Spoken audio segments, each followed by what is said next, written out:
Hey everyone, welcome. I'm just checking, making sure I'm not muted. Welcome. Sorry that I am starting late as usual. I've been fighting with tech, but I have won, hence being here and doing this live stream. I hope that you are all doing well. As a lot of you will know, we are currently doing a gouache focused month in my membership. And it has been a lot of fun, so I thought that I would continue it and I guess extend it to our YouTube friends and family as we paint. So hey Sonia, Derwood, Becky and April, a watercolorist, welcome. So if you want to bring out your supplies and paint along, by all means feel free. I mean obviously you're going to see the real-time process, but I'm not going to be like talking through each step that I'm doing. I reserve that for the membership because tutorials are hit or miss on YouTube, and so this is just going to be a nice chill session. I'm currently surrounded by wires and tech and everything, but I always leave feeling really inspired after our session, so I don't doubt that that will be the case today as well. Ooh. Hey, bro. I hope it's working now. Okay, cool. So if you want to get your supplies ready, I am going to be using gouache, and then we'll see how it goes from there, basically. I didn't know what... So I knew that I'd start with gouache. Part of me also, I did kind of top up on some of my supplies. I did get some new supplies, and I didn't know whether I should do like an art haul video as well. But I don't know. I'm kind of getting bored of art hauls. Gasp, shock. So, so that's why I haven't done them. I'm still buying supplies. I'm just keeping them for myself. Oh. So what's happening with streams now? It doesn't quite work. Anyway, you will let me know. Hi to anyone who's going to be watching this on the replay as well. Let me get the camera. Oh, the other things. So let me just mention the things out like off the bat so that I don't forget. One, there is currently, I'm doing a giveaway with Meeden for the advent calendar. Details for that are in the description, and it closes today. And by today, I mean there's maybe like 40 minutes left. So if you want to get an advent calendar, you want to join the giveaway, then by all means feel free to follow the details in the description. Then what's the other thing? Oh yeah, I have opened my Happy Mail. I've opened my Happy Mail tier in my membership. So I know that snail mail clubs are going viral at the moment. Mine isn't really a snail mail club because it is a membership with awesome people that you're seeing in the chat now, as you know. But then instead of sending art prints or stickers, I'm sending out watercolors and watercolor samples. And sometimes I will add my stickers, or I will add an art print, or I will add some watercolor paper. The whole point being, I want you to get a little dose of inspiration in your mail, basically, rather than just bills. So this is the last one that is, where am I? Over here. This is the last one that I sent out, and it's the autumn one. So in it, I also included, where are we? My my sticker and a sticker that I got, a Roman small sticker that I got when I went to Poznan, because I'm always thinking about you guys. And then the brown that you're seeing here is the letter that I wrote, just kind of talking about different things that you can do to stay inspired, what inspired the colors that I chose, and a little bit extra. So the you can leave it in this comment, in this video, April. Good question. But yeah, you can leave the comment in this video. That is fine. So yeah, so normally, so the Happy Mail tier was always sold out, and it is always sold out. I have expanded it significantly, which is why I have more spaces in December, but there are only a few spaces left. So if you wanted to join, be sure to do so. And the reason I say it's not just a mail club is because you will get access to Zoom sessions, both live and replays. You'll get access to art challenges, to a really lovely community. So I just wanted to create a place where everyone would get everything I wanted when I started creating art. So build it and they will come. Same way that I didn't know I founded the Knitting Society when I was in uni, because I wanted to bring all the knitters together. So basically that's what I've done, membership edition. And if you are not into watercolors per se, or you don't want to receive the watercolor samples but you still want to be part of it, then I have the studio tier. So you still get access to the live streams, the Zoom sessions, the art challenges, the community, the group chat, the pictures, everything, but you don't get sent out Happy Mail every month, and as a result it is cheaper. Then let's see, let me make sure I'm not missing any questions. So I've linked my membership in the description. As I said, spaces are limited. I've told you about the giveaway, and I think that's pretty much it. So what we're doing at the moment, let me see. Oh, Derwood, you know what, I've actually got I've got a piece of paper next to me, so that if you have video ideas you can let me know and I can make a note of them. I don't know, I'm just feeling a little bit uninspired, shall we say, when it comes to YouTube. So any and all inspiration is very much welcome. I just feel like doing my own thing, and that is in the membership basically, because I can do every, you can be a bit slower, I can be a bit more relaxed, a bit more myself. I'm just catching, you haven't watched a haul in a month. I know, I've tried to watch haul videos, but I remember, like, obviously when they first started, I loved them. I was like, I'm so about it, and I don't know how it happened, but now when I see them, it's like, oh, I've seen it before, or oh, it's an unboxing, but you don't get to see the colors. So I don't know, I'm not feeling them right now, which is bizarre because they used to be my favorite kinds of videos to both watch and make, and now I'm just not. They don't even tempt me to buy stuff. It's not even like I'm avoiding them because I don't want to buy extras. I enjoy favorites videos. So the reason I brought out my list is that that is number 2 on my list, favorites video. They just take time to make, but I was thinking, okay, maybe I can do that. I find them really helpful. What inspires people to create? That would be helpful to know, to be fair, as a whole. Maybe I'll do it like as a poll, a question, and see.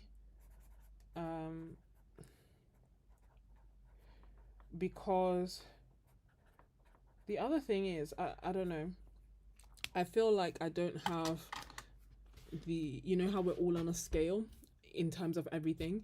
I feel like when it comes to like emotional depth, I'm not, I need things that are concrete, so I don't, if someone asks me what inspires me to create, it's just that I want to, and so I do. But then again, I did think about books that I have on my bookshelf, like those to me are inspiring books. I don't tend to have like step-by-step books, I have inspiration books. I thought that might be something nice, but we could extend it to people. Yeah, and flowers. Yeah, I definitely love. Yeah, I know, Dawood. That's what I'm seeing everywhere as well. Hey, Cordelia. Oh, am I? I don't think it's showing me all the comments. So let me change that. Anyway, let me do top down so that you can see my desk and we can get started as we chat. Now, be honest with me. Is this blurry? Like this top down view? To me, it looks so blurry. I hate it. And I don't know. That's what I was trying to fix in part before going live. And I don't know how to fix it.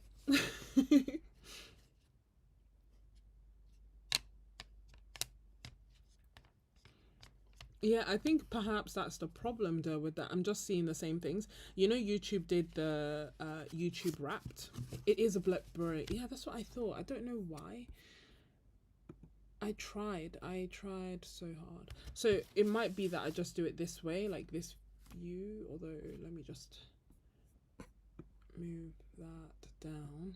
I know it's not the most helpful of things, but the aim of this tiny, where are you? This this tiny thing would be so that you can see me mixing, basically, not so that the painting is the close up here. And I'll just have to remember to not put my hand in the way. My hand is very sharp. Yeah, I don't know what it's doing. I really don't know what it's doing. I've been trying, so that's my phone basically, and it's just not focusing. And then my camera. Anyway, we don't need to know about the tech side of things. Just know I tried. I tried so hard, and it just wasn't working. So, in terms of what I'm doing, what you may want, let me show you the blurry, but it'll be really quickly for a second. So at the moment in my membership, we are focused on gouache because members asked to basically go through gouache together, so that we can troubleshoot, so that I can kind of talk through step by step, and you can just get into the habit of painting with it. Hey, Fat Squash. And so that's what we've been doing this month, and I have combined it with a number of things. I love gouache. It is one of my favorite types of art mediums, as well as watercolor. Watercolor and gouache tie first place for me. So I normally go through a watercolor phase and then a gouache phase and then back to watercolor, and I'm always missing one over the other when I'm painting.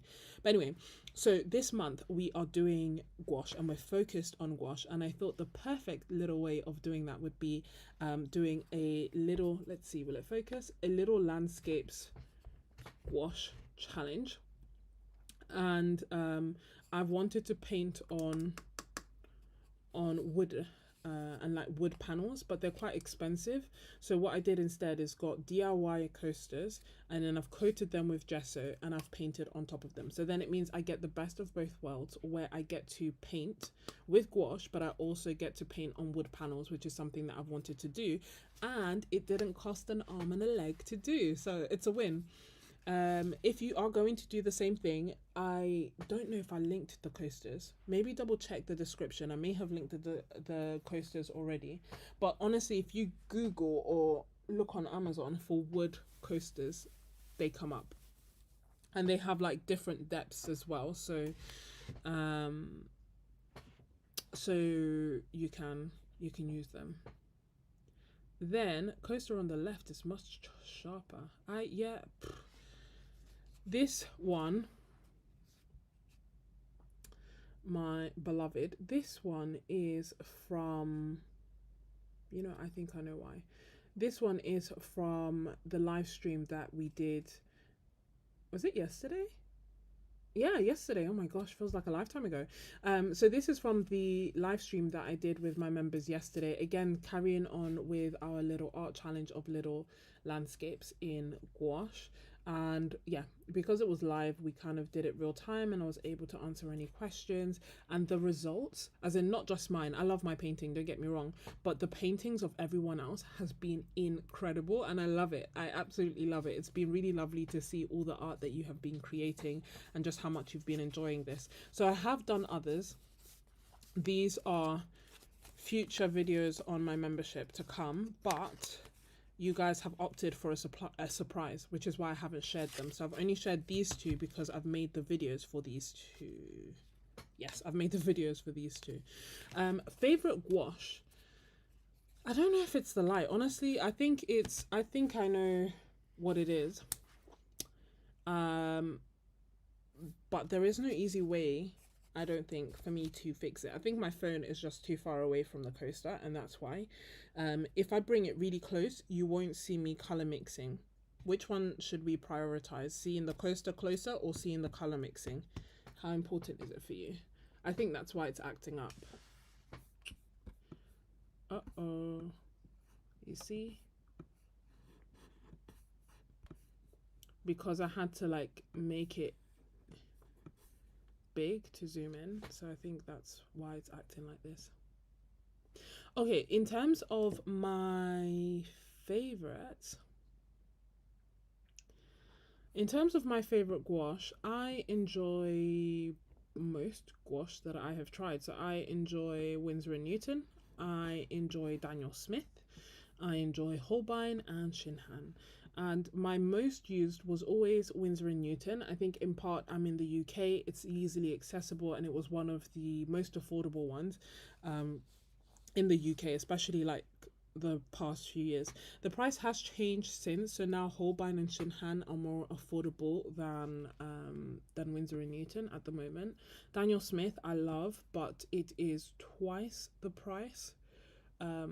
because I'm in the UK. Schminke, I've bought a few tubes to try. I've heard great things. I just haven't tried them purely because I don't know. Like, there's so many different paint brands to try in so little times. So, I'm just going to bring this closer.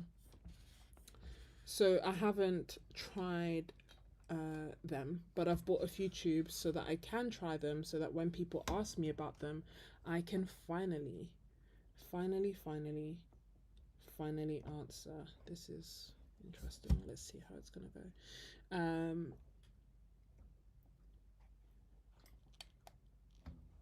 Five block.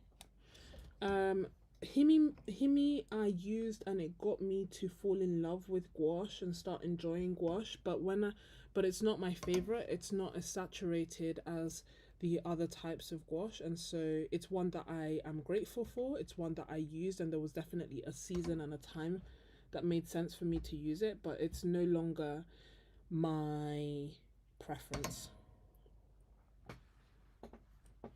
The Sennelier gouache, I don't know, you know, because I'd heard about the launch, right?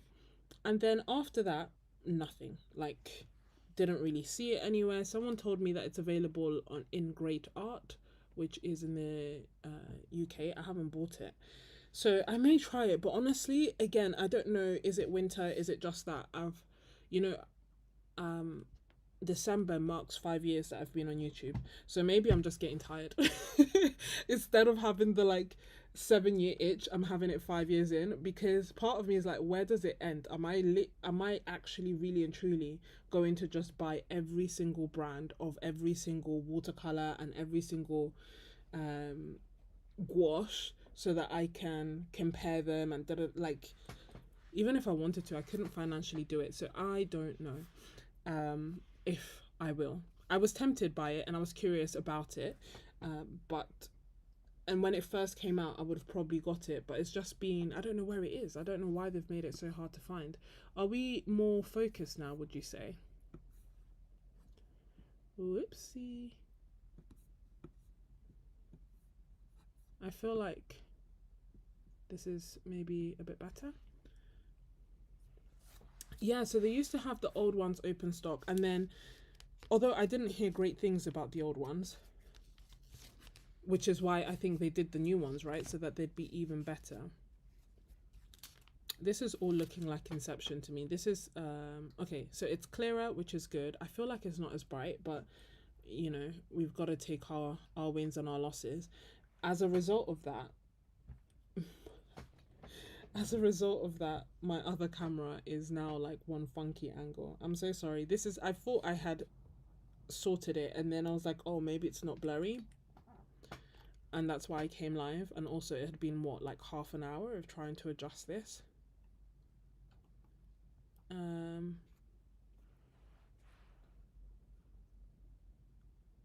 So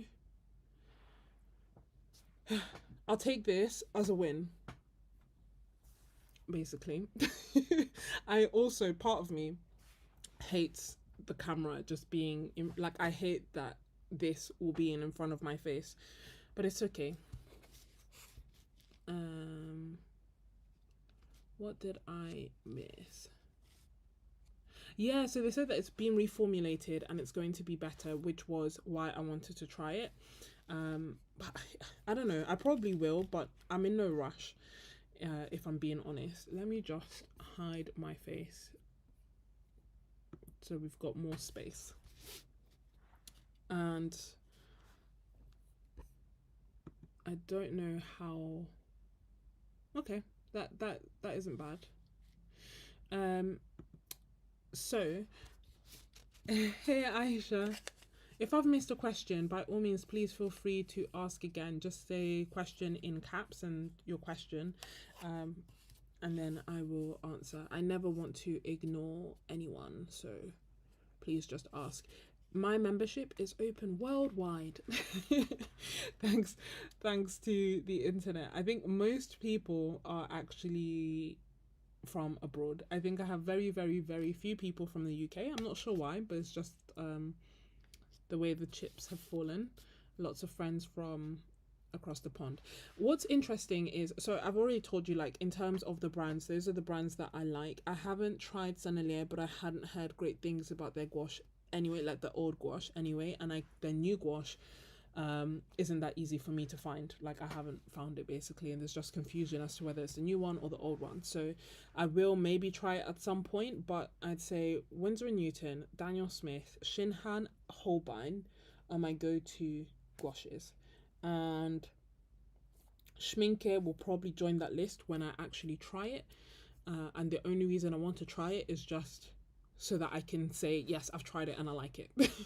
Or when I'm giving this list, I am actively not mentioning it because I don't like it. Do you see what I mean? So I want to just know and have a conclusion. The thing that I found really interesting is that this here is Winsor & Newton and this one was Shinhan. And for me, this is so much brighter and I have no idea why. I'll give you a sneak peek of another one that I did. So the one in the middle, hold on. The one in the middle is also Shinhan. So I don't know. I basically started painting with Shinhan yesterday because I was like, I have all these different types of gouache and I keep defaulting to my favorites and my go-to, which are Winsor & Newton. And I wanted to use this as an opportunity to try out new gouache, to try out new color palettes and new techniques. And then when I was looking at it afterwards, I was thinking to myself, my. It's different. Bro, you wouldn't believe it, but I was actually trying to use a muted palette in the Shinhan, the one with the trees. I love them both, but I just kind of felt like there was a bit of a difference. Shinhan also has a little bit of a sheen. Let me see if I can catch it on the camera. I don't think, yeah, there you go. Can you see it? It has a little bit of a sheen, not every color. Now I did have some binder separation, so that might be why that is the case.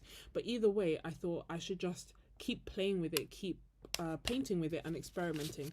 Shinhan is cheaper than Winsor & Newton, so if I prefer it, that would be great.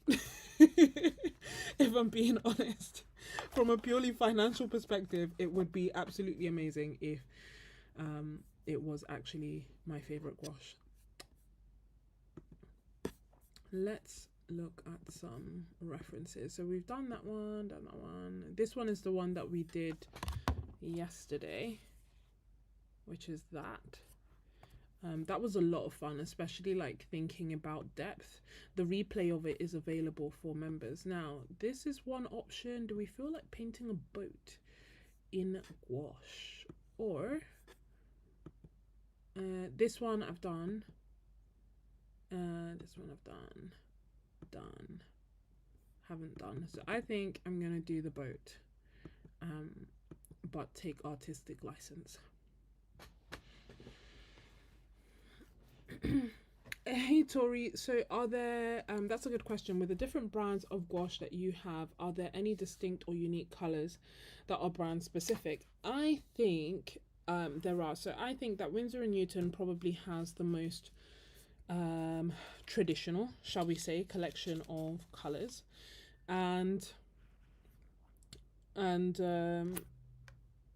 Holbein and Shinhan have a brighter selection of colors, but they also have a lot of colors that are probably going to be fugitive and fade. They also have quite a few colors that have a lot of pigments, and there's really no reason for it. This one is only one. So just to say, actually, before I start, that I did buy a few new tubes, little mini haul if you will. I bought these 3 tubes earlier this week by Shinhan because when I was painting, even yesterday, I realized, and I was really struggling, that my set, which is the B set by Shinhan, doesn't come with a cool yellow. It's like the B set, which is really nice. Like I got it on a great deal last year, and it's funny because I was kind of saying that there's a beauty and a lot of fun in getting these sets, and I like the way that they look and I like trying new colors, but then I automatically default to using the same colors all the time. But obviously with this challenge I'm trying to branch out a little bit. So I knew I needed a lemon yellow, so I added that. Cobalt turquoise is one of my go-to colors with gouache. I just love it for waters, even for skies. And then Prussian blue is one of my go-to blues for greenery and for shadows. And I have it in Winsor and Newton. I love the one by Winsor and Newton, but it dries out rock hard and it crumbles. So I am in search of an alternative option, and my alternatives, the Daniel Smith one is better. The color is slightly different, but it dries better. However, it's obviously more expensive, and now I'm going to try the Shinhan one. And my hope, like I said, is that I just fall in love with it.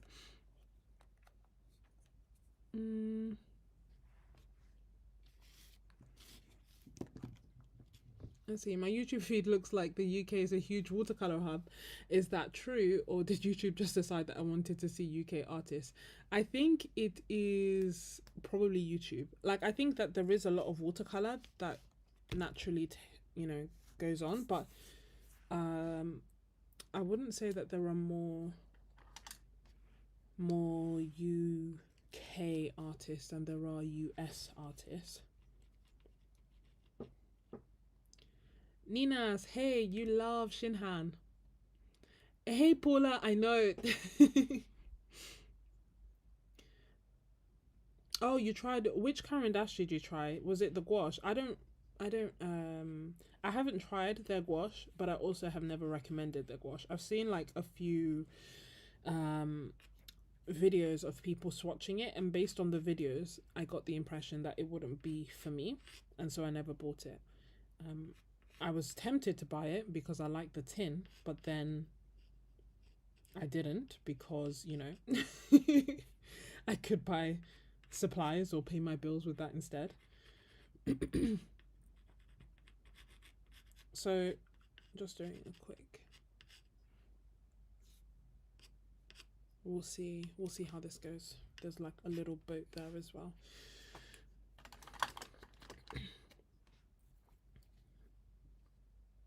Yeah, no, I don't think Shinhan would be live in terms of I don't think Shinhan would be in a store, certainly not in the US, not yet. Or Blick has it online, but yeah, I don't think it would be in person. This I hope it doesn't do this really annoying focusing thing. But inside this palette here, I have my Shinhan gouache as well, which I hadn't used in a while.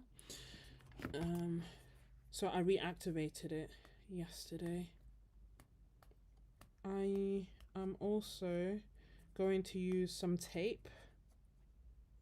This is all more so for using a coaster. So also with a coaster or wood panel that's been gessoed, gouache behaves differently. So it takes longer to dry, it takes less layers, but it's still really lovely to paint on. And I'm still definitely glad that I'm trying something different.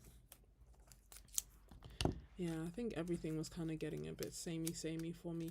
My YouTube Wrapped, when it tells you all the videos that you've watched and blah blah blah, came out, and I have watched over 1,000 channels. So I think that part of the reason I'm feeling like this is just that I have watched too much YouTube.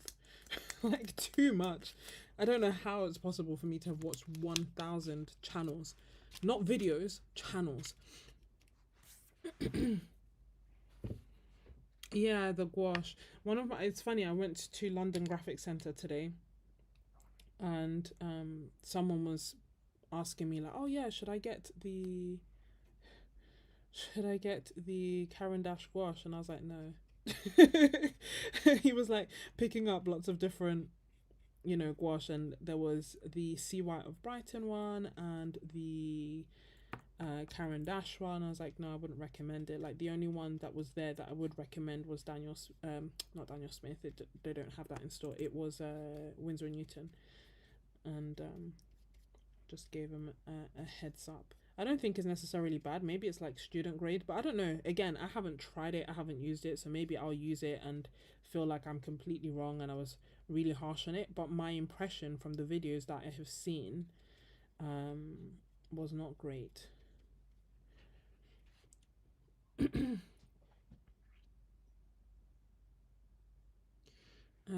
Thanks, Jan. No, not Jan. Thanks, Paula, for the heads up. Uh, yeah, damn it. Thanks. Because he was like, "Oh, really?" And I was like, "Yeah, it's a no." I think he'd even like picked up. He didn't even ask me for my opinion. Yeah, I just volunteered it, and I was like, no. And then he wanted to buy another set, and it didn't have white, and I was like, you kind of need white. And then he finally decided on the Winsor and Newton, you know, and I was like, okay, that's great. However, in store it's £5 more expensive, so you either do price match or you buy it online. Um, and this is a very interesting unintentional effect. Let's try and use some new colors.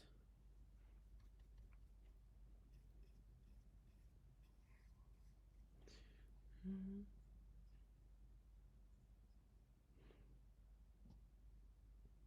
Yes, exactly. That's exactly what I told him, David.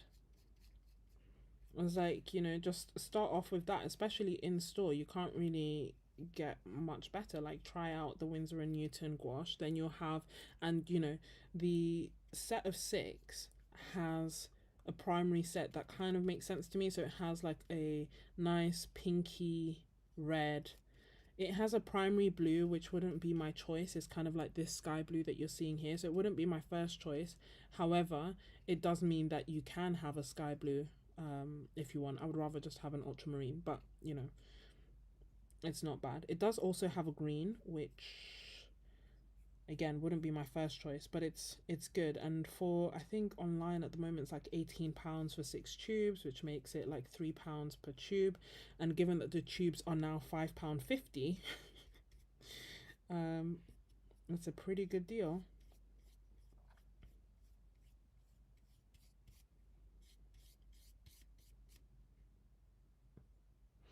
What's Himi gouache like? Himi gouache is nice. So the thing that I found with Himi gouache, and bearing the thing that I found with Himi gouache is that it does behave like gouache, because that's what kind of made me aware of the fact that I like gouache, and it made me feel quite free, and I enjoyed it. But I did find that it isn't as pigmented as um, other brands, and so you need more paint to do the same amount of painting, if that makes sense. Um, and I can't fully. I did do like a comparison video a few years ago talking about it in more detail. Hey Nessa, by the way. But what I can go off of is that when I started painting with gouache, I was loving Himimiya, having compared it to nothing else. And then when I started painting with Winsor and Newton gouache, I did not go back to Himimiya. Like, I struggled to paint with it because I just didn't enjoy it as much. And I did the 10-hour challenge. And in it, you see that initially I was like, okay, well, I'm just going to paint with the Himimiya gouache so that I can be create as many paintings as possible without being worried about cost. But then I switched because I was like, well, I don't often get so much time to paint, and I want to enjoy it as much as possible, and that means using the supplies I enjoy most, and that was the Winsor and Newton. Do you know what I mean? I saw a meme on Instagram that was basically saying me trying to explain something when it's something like, I didn't go, like, me point of view, me, I haven't gone to art school, and I'm trying to explain why I'm doing something based off of vibes. And I was like, oh my gosh, that's me. um the 10 set is what you started with. Yeah, I think that's the best one. So I think Himi is good if you want to create lots of pieces, or if you're worried about cost, or if you don't like color mixing and you want as many colors as possible, and you just want something to like play around with, so it will still be like gouache but it won't be quite as opaque. um, and you just take it with a pinch of salt and know that using other gouache may be a slightly different experience. I think that's where it goes, where it served me best. um, then and the other thing to be aware of is that Himi, obviously, because there's like big tubs and it's not like a tube that you can seal, it does dry out faster than anything else. Let's put more detail here.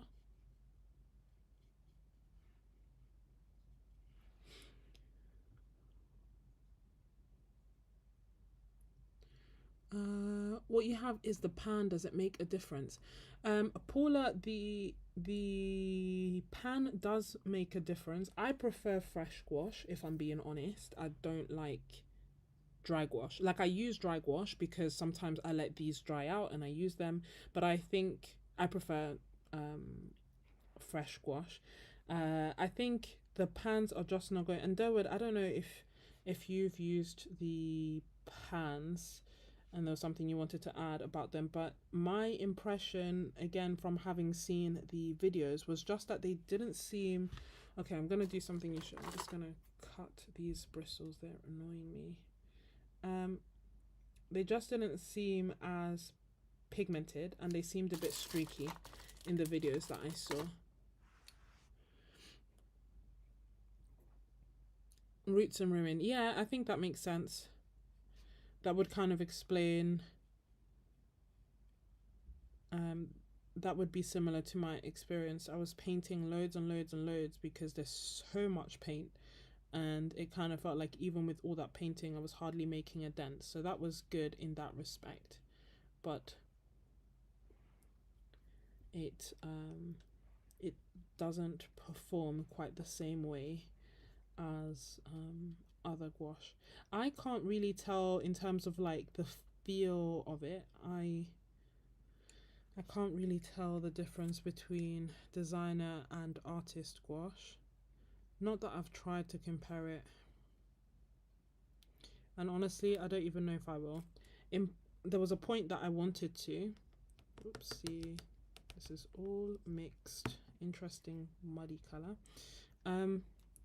There's a point that I wanted to, and I wanted to make a video comparing them, and I may do, but I also feel like I have to get better at striking a balance between doing things, creative things that are just for me versus doing creative things that are for a video, because I think I've put this pressure on myself that I need to have all the answers for everything, and I want to be well informed when I make the videos. And I think it's good practice to be well informed, but I can't know everything, and I can't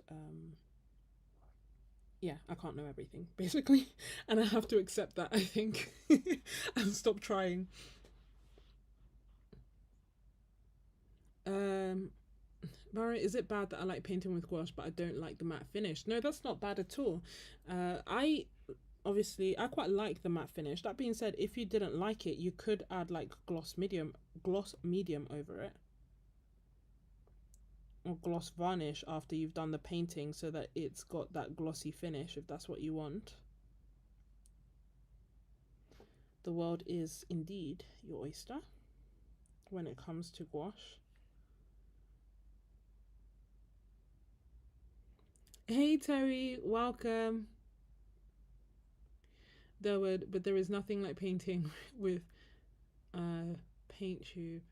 It's frustrating to have to paint with dry gouache. Yes, I know. Yeah. I feel like honestly the best experience, like you said, is when I am painting with gouache fresh from the tube.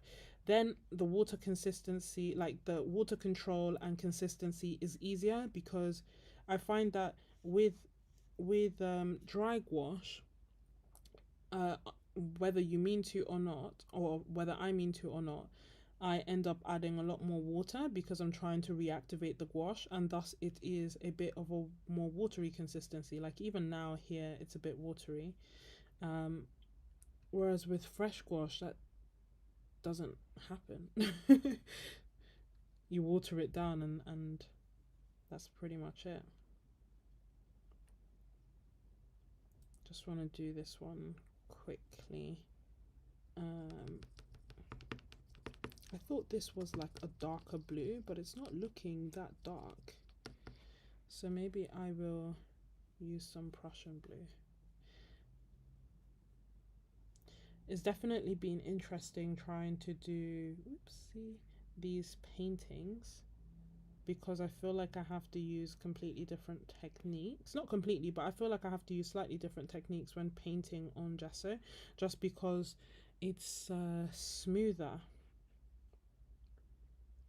The gouache is smoother.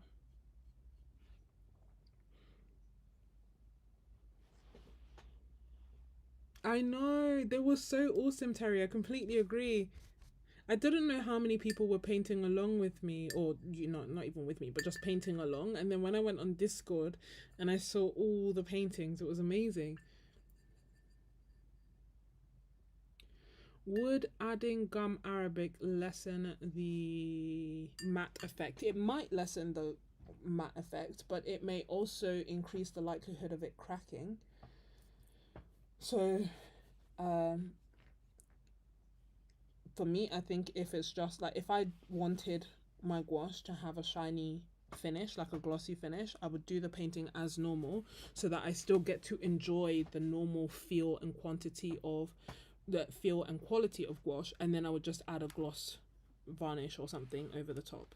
I'm just going to dry this because it's parts of it are quite wet and I'm impatient, so I'm going to mute myself. And if I have missed something, and you'll know if I've missed it because I haven't replied to it.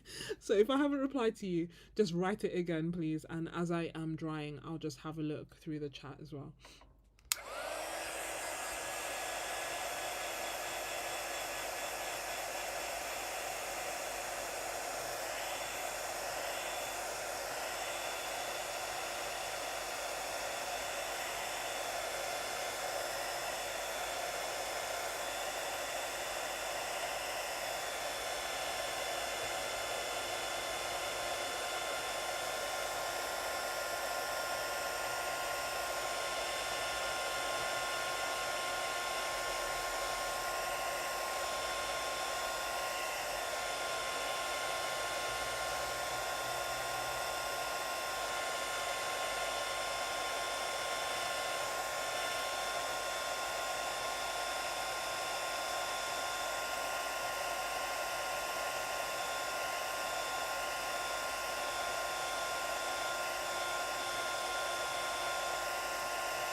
I'm back. Hey, and well, and you get access to my Discord as a member, so it's not by force. I'd say probably half the people who are on the membership also join Discord.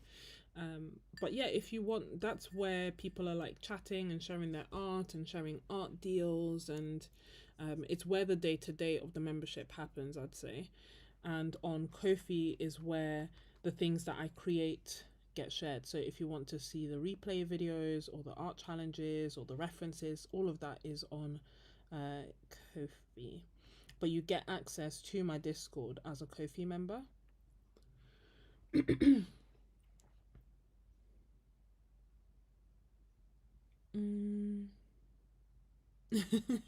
roots are ruined. I wouldn't know when to stop. Yeah, I think it depends on what it is that you want to get. I like the matte finish. Obviously, it's not something I've ever experimented with, but I would probably just do it after so that I don't overdo it, like Sonia said.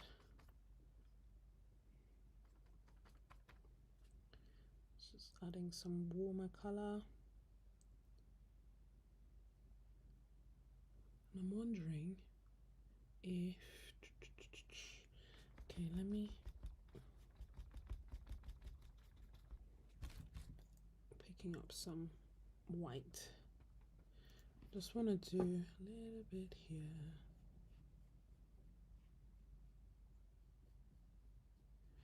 We'll see how that dries.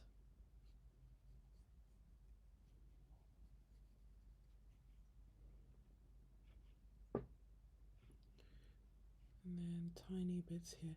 And I'm using a big brush to do this. probably switch to a smaller brush soon.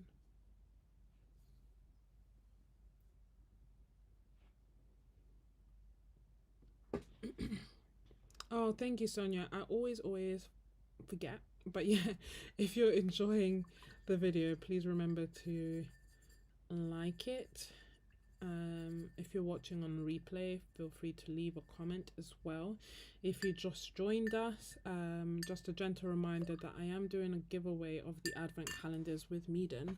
So if you would like to take part, oh, that's weird. My heater's glitching.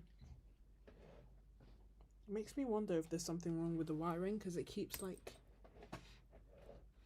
coming on and off. So yeah, if you'd like to your chance at winning one of the Meeden advent calendars, then you can join via the description. There's a link in the description and you just have to leave a comment in the video as well and follow those steps basically. Let's add some fun details.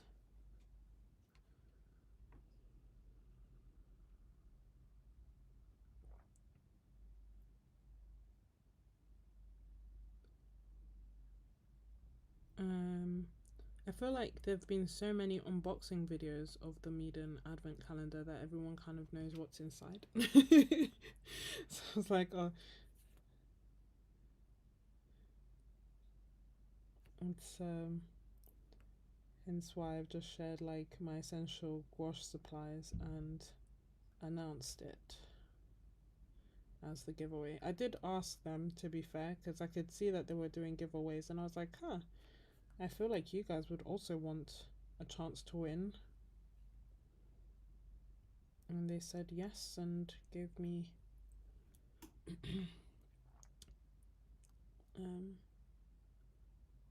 allowed me to pick a few winners.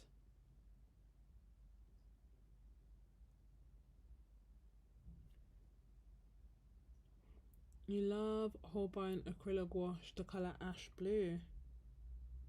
Yeah, oh, sorry, I forgot halfway through. I remember someone was asking me about are there any colors that are like brand specific, and I was saying that Winsor & Newton kind of has the more standard across the board colors that are everywhere, and then the other brands have special colors. So Shinhan and Holbein have a lot of interesting special colors, but a lot of them are also multi-pigment and will probably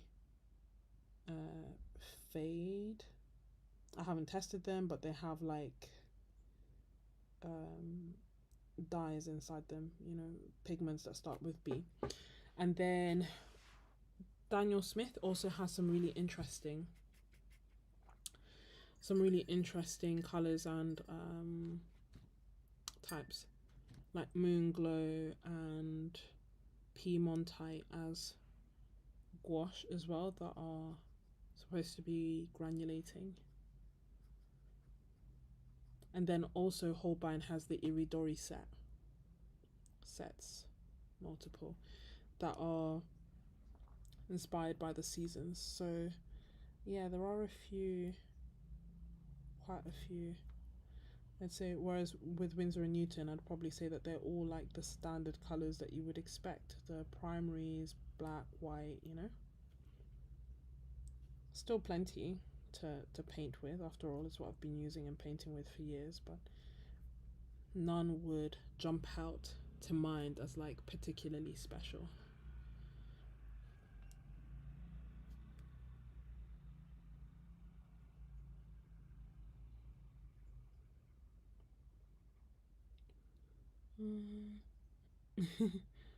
Nessa, you make paints? I didn't know.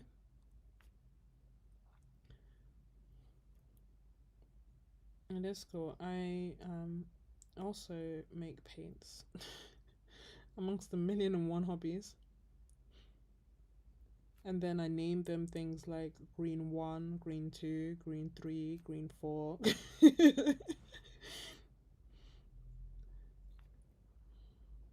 Sketches blue, sketches purple, sketches green, sketches.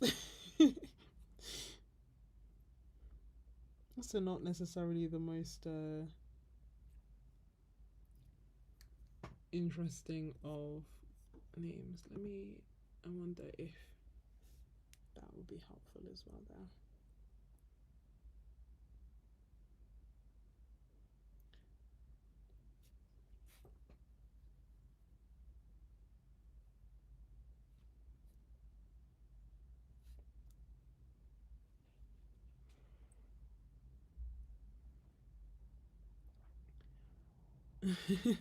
That's how you give yours funky names. It would make sense. I don't know why. Like, I've always said this. I don't feel like I'm the most imaginative of people, and it's okay. You know, we all have our gifts, and so for me, it's like it's too much brain power. So I just look at it and I'm like, okay, this is a green, this is a blue, this is a yellow.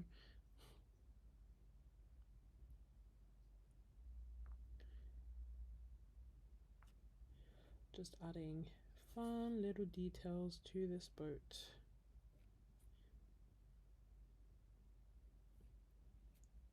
And then it's pretty much done. Just wondering. I mean, it feels so straightforward. I don't know, like, obviously I can see the reference. I don't know what I was expecting, but I'm like, oh, is that it? Are we done? I wonder if I should knock back the background a little bit.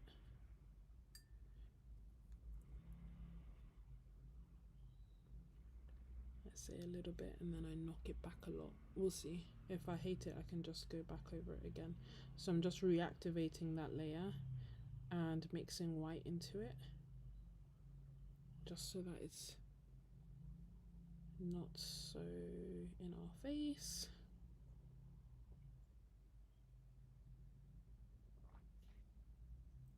Same for this side.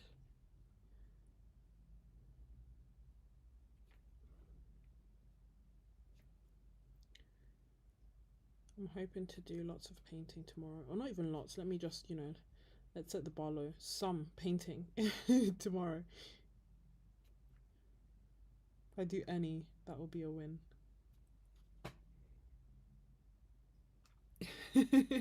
Alexandra, very wise words.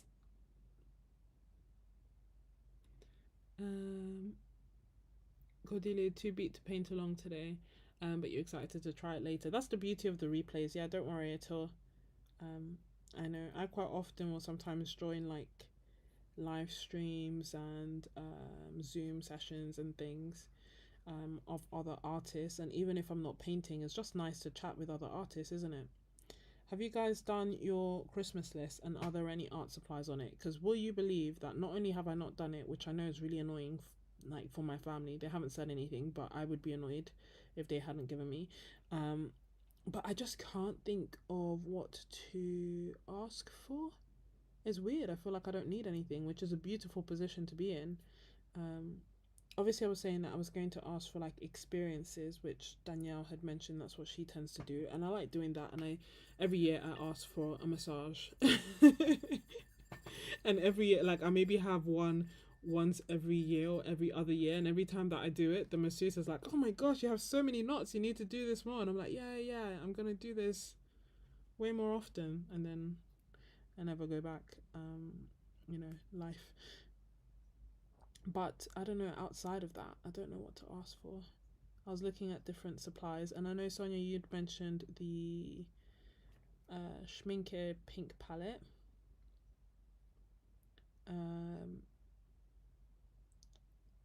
Yeah, I don't know. Yeah, I don't know what else. Even I went to London Graphic Centre today, like I said, and I didn't buy anything.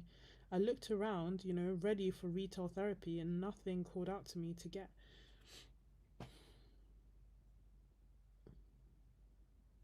Which I guess is good. I have everything that I need.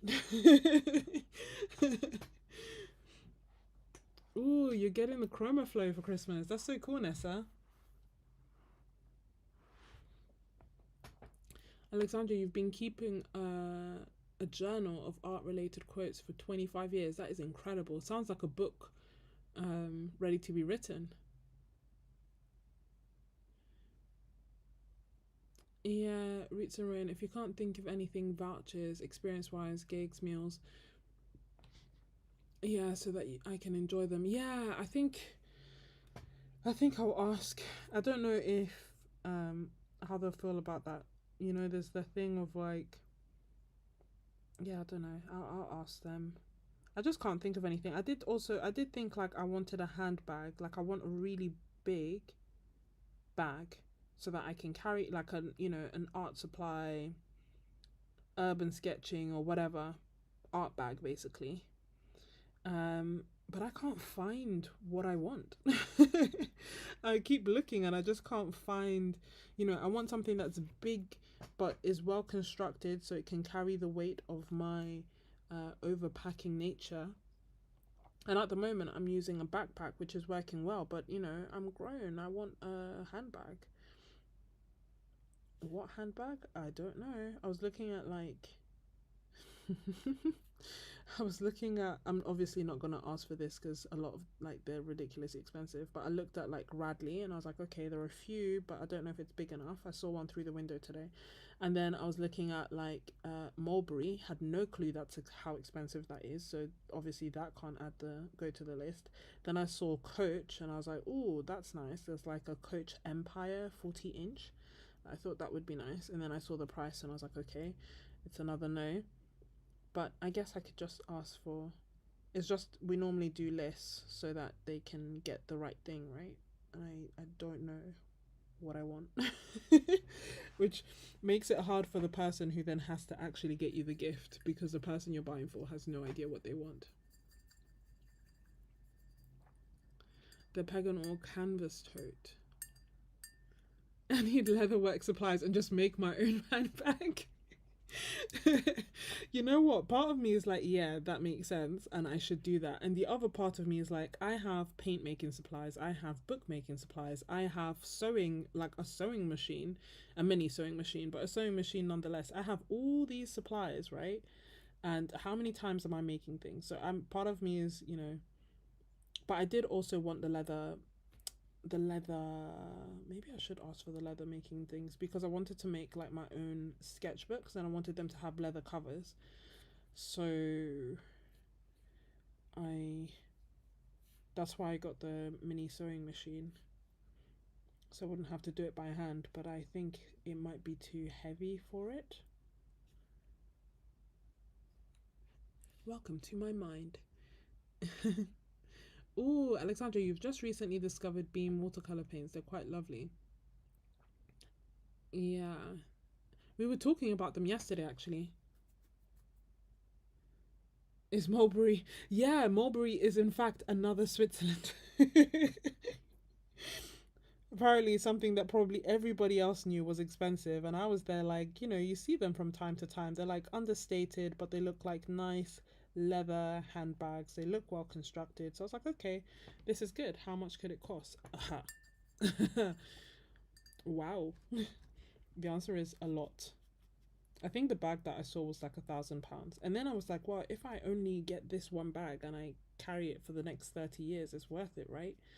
But um yeah, maybe when I'm rich.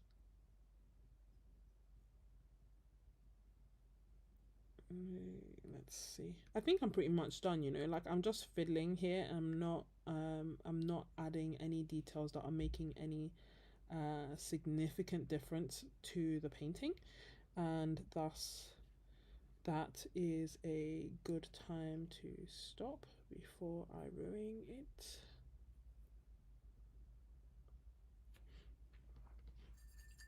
Yeah, but I'm curious to see. Like I said, part of the reason that I was painting with the Shinhan is I wanted to know and to see, is it actually more vibrant than um the oh, I love this. Maybe it's just that I love this painting. But yeah, part of me was curious to know if it is more vibrant than Winsor and Newton that I had tried, or I don't know. This one is the Winsor and Newton one, which I know they're different color schemes, so maybe it's hard to gauge. But I don't want to show you all of them because obviously we are doing little surprises. But these three are with Shin Hand Gouache, basically.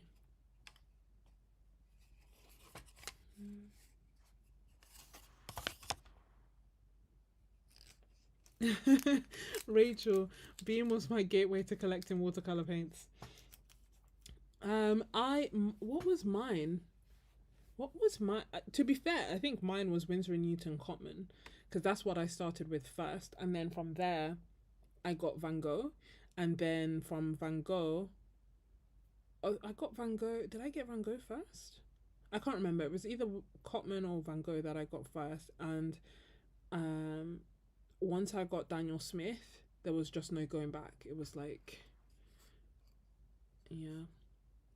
But this is the painting up close with the tiny little details. It's interesting because it's so much smaller than I'm used to painting. So it's definitely been an interesting learning curve, not only with painting on a wood panel, you know, yeah, not only with painting on a wood panel, but then also with painting smaller and kind of like adding enough detail, not too much detail, but not too little detail. And these are some of the ones. I love this one. I love this one too. I love this one. This one is fresh. We'll see if how much I love it. But yeah, I have some more. I can't wait to show you, but I'm not gonna do it. I'm not gonna do it. Do the other that's a very good question, Cordelia, thank you. The question is, do the other Shin Hand coasters have a bit of a sheen? And this one does not have much of a sheen, but there's an area here, hold on, let me see if I can catch it, that does have, you see it there, that area there has a bit of a sheen. I'm not sure why, but then the rest does not. So it must just be maybe when there isn't enough binder, where there's too much binder, sorry. Oh, actually, no, tell a lie. Do you know what? With that one, because I see the sheen there as well. Disregard. With this one, there was no sheen. I got this, one of the new Derwent drawing pencils, which was moss green, and I randomly before the stream decided to see if I could like color on top of this, and when I colored on top of it, that's what the sheen is. Everywhere that there's a sheen right there is from the pencil, not the, and the pencil didn't actually layer on top of it very well, so I gave up. So that one doesn't have a sheen. And then with this, I guess we'll see when it dries. So there's a sheen now at the moment, but that's still wet. So when it dries, we'll have a bit of a better idea as to how it's doing. Sorry, the other thing to also be aware of is that this is obviously on the coasters, but if it's okay with you, what I would like to do now is paint on paper, because that's what I'm going to be doing most of the time, and so it makes sense for us to assess how it behaves there.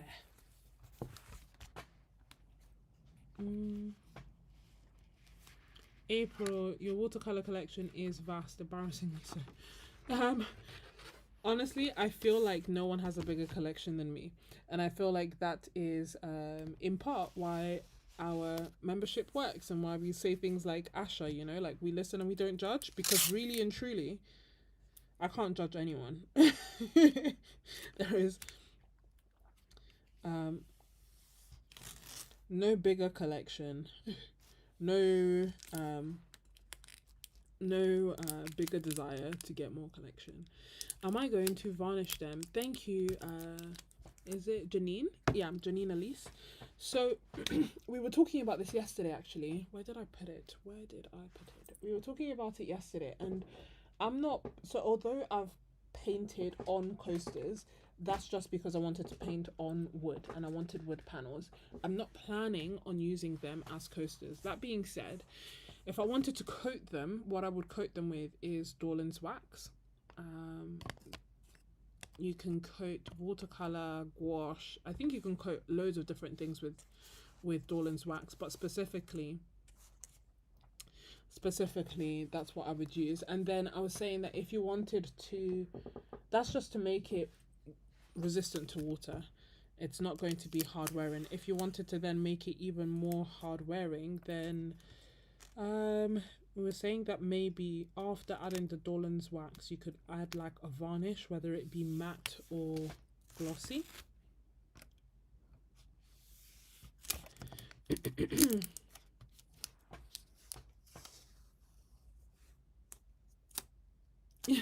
Alexandra. Yeah, so I can't quite remember how much they cost me, but I want to say it was something like, so they're not like dirt cheap, but they're certainly not £6 each, which is how much their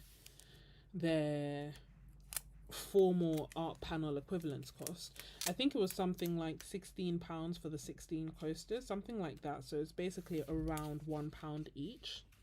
I don't know why my sheet of paper is so incredibly messy. Don't know if you could, like, all these marks, I have no idea why they're there or how they got there, but it's okay, we persevere. This is the Paul Rubens paper. I don't like the paper, and I am trying, nothing drastically wrong with it, it's just hot press, and I prefer paper with tooth, so I don't use it for watercolor. And I am trying to finish it. I'm trying to, you know, make my way through it. So I've been using it as like my urban sketching pad, because it's good, because I feel like, you know, when urban sketching, the results are always different in comparison to being in the studio. So this allows me to still use good quality supplies, but nothing that I'm precious about, and thus it makes the whole experience quite fun.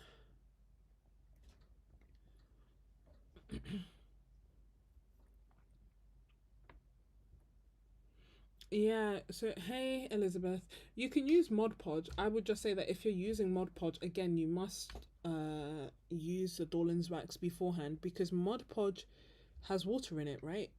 If I remember correctly, or it's like water. If you add Mod Podge to gouache, you'll reactivate the gouache. So you need something to stop the gouache reactivating first. And then, hold on, sorry. I just have to raise this so that it's not in my way and I can read your comments.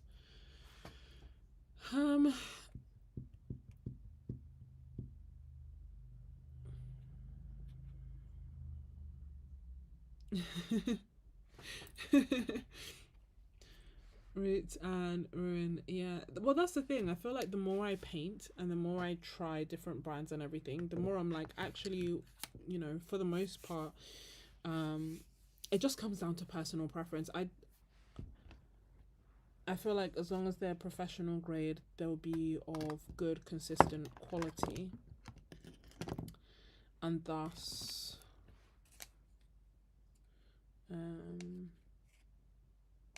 it makes sense. I'm wondering which reference to use. Part of me wants to do this again. The other thing is like actually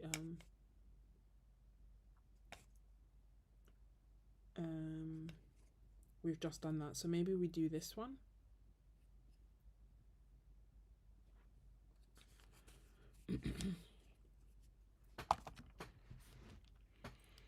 Yeah, Alexandra, I think they'd make wonderful gifts as well. In part, that's why I wanted the thinner ones. So I've got thicker ones as well, thicker coasters. But the reason that I wanted the thinner one specifically, even though it's technically not the most, I don't know, in my head I wanted like big, thick wood panels.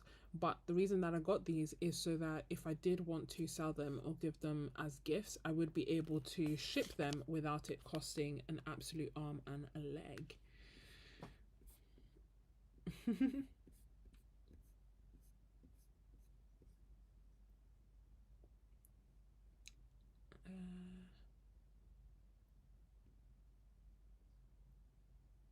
Yeah, that's the thing. I don't think, well, I think it depends, right? Because you can get art panels that are this size, like the ampersand art panels. There are some that are 5x7, and I think there are some that are like smaller and thus closer to this size. No one would use them as a coaster. They're out, like, you know, they're just art panels. but they cost like £6. So I was like, if I, by the time that I'm using a small piece that costs £6, what is like, yeah, I think I'll just be too precious. I await the day that I'm not that precious and I can use all these supplies freely, but that day is not today. And so we have this in the meantime. And in terms of the gesso that I used, I just have this gigantic tub of white gesso, and I just created almost like a line, because this is 10 coasters that I've done now. I just created a line and painted them and did 2 coats, just so that maybe depending on the gesso that you're using, you may need more or less.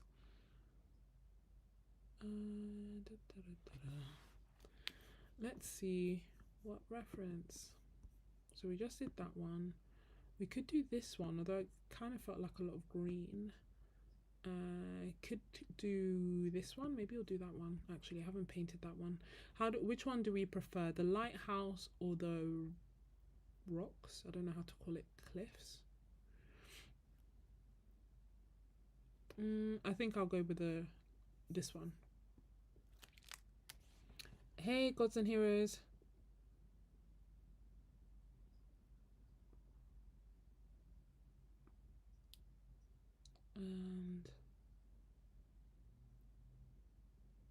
And that's why we have to paint.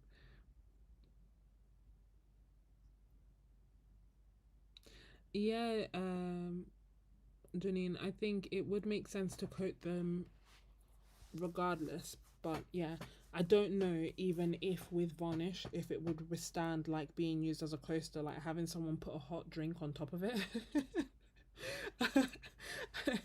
I feel like they'd hear my heart break as they do that.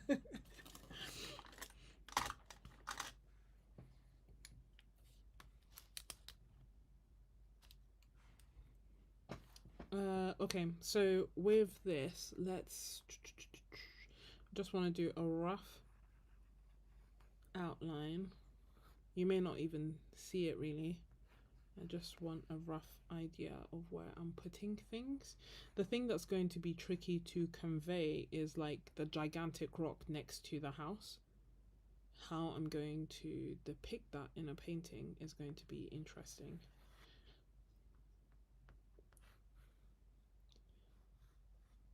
But maybe I just do it like that, and then there are some rocks here and some rocks here, and like I say, I like using these as, yes, a reference, but also like inspiration. I'm not a camera, so it's not going to be completely exact.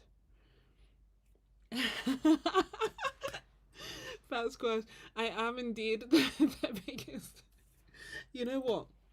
With everything, I think everything has pros and cons. There is nothing in this world that is perfect, and so I think anyone that tells you otherwise is lying.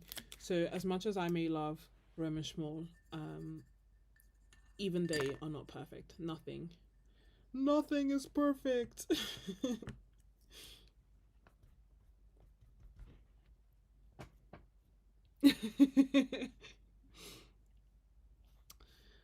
So it's okay if you don't love what I love. And you are obviously still welcome, and your opinion is also still welcome. I think it keeps it balanced, because especially when I talk about, like, you know, things that are my favorites or that I enjoy, the way that I normally like to explain it is kind of like, look, if you love what I love and you enjoy painting the way that I enjoy painting, then you will like what I like. But if you do not like the way I paint and you do not like the things that I like, then you just know to do the opposite of what I'm recommending, right? It's not possible for everyone to love everything I love. That would be freaky. Yeah, so I'm using the Paul Rubens hot press block. I don't like it. That's why I'm using it. I want to finish it. I don't like it purely because it is hot press. So it's not that there's anything drastically bad about the paper, but it's just not for me. And so I just really want to finish it. And I'm almost there. And that's why I don't use it for watercolor anymore, but it does work for gouache. I still prefer cold press for gouache, but I think this is a nice compromise. The other thing that I've also started doing is, like I said, I was using it for urban sketching, so that I'm still using good quality paper, but I can be a bit freer because I know I'm not using my absolute favorites outside where the light's going to change and you know, things are going to just keep happening. Just need more white. This all feels a bit too saturated.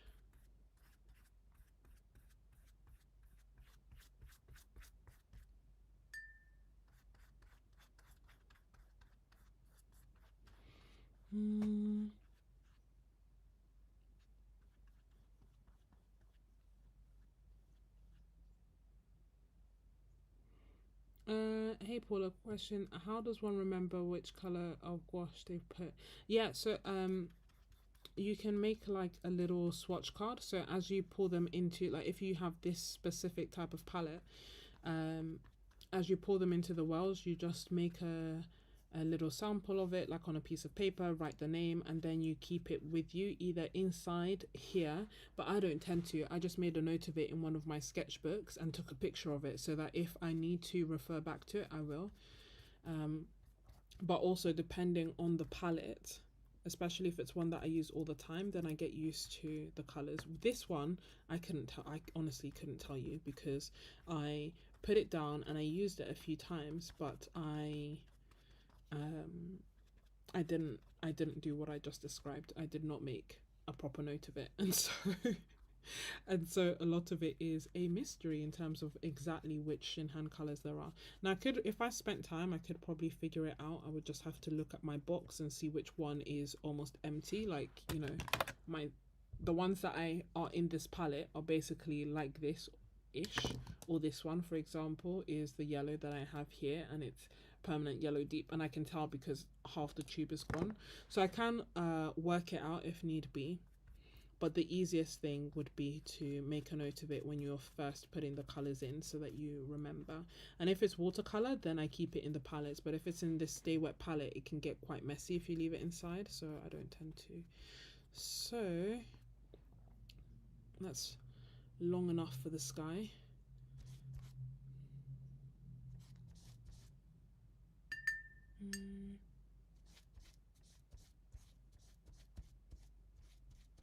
How do I decide? It's so interesting. I honestly don't know. I never really used to give any thought to my color choices. I would just pick the colors that I like, and it's only because I have been asked quite a lot which colors I prefer that I have started making a conscientious effort to think about the colors that I'm picking and whether I like why so that I can explain them. It's but honestly, I think the simplest way that I would explain it is I look at the colors that I'm seeing and I just up the saturation. Not intentionally, it's just what makes sense to me. If I see that the sand is yellow, it makes sense for yellow to be there. But does it have to be a dull yellow? No. Now, are there like slightly warmer bits? Yes. Warm version of yellow, pinky? That makes sense to me. So that's kind of like how I go about selecting the colors. And what I'm doing here is that very first layer of gouache, I like having it be a bit more watery. You can't even really, the colors are quite, they're not, what you're seeing is a bit brighter than what is real. Let me see if the other camera is a bit more accurate. Uh-oh. Where have you gone? I don't even want to turn this off because I'm afraid of what it will do. Let's see. Nope. No, that's weird. Okay, so we're down to one camera. And I don't want to turn it off and on because sometimes when I do that, it shuts down the whole thing.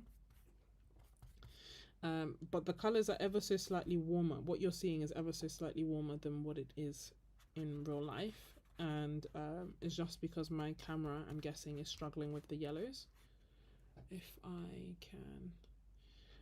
But yeah, so this very first layer just helps me figure out what colors I want. So it's just nice and watery, and then I can do extra layers on top. And if there's a color that I like, I know I can make it a thicker layer. If there's a color that I don't like, then I know I can cover it later.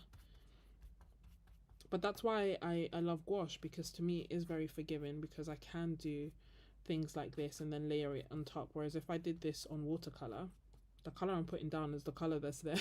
Like, do you know what I mean? There's not really much scope to start. Like, don't get me wrong, it is still forgiving. It's not like, oh, you can't change anything once you've done it, but it's certainly not as easy to change things as it is with gouache. So let's start putting down some greens as well so that it makes sense. Do I use, that's a good question, Paula, do I use a warm and cool version of each colors? Yes, for the most part, my gouache palette tends to be a split primary with turquoise, with the addition of turquoise, brown, and white. The only thing that I would say slightly different is that I don't tend to have a warm red. So it's almost like a cool purpley red, a warm and cool yellow, a warm and cool blue, a turquoise, a brown, a white.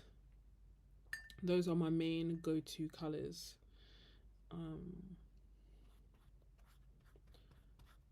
In most brands, if I'm being honest, most mediums as well.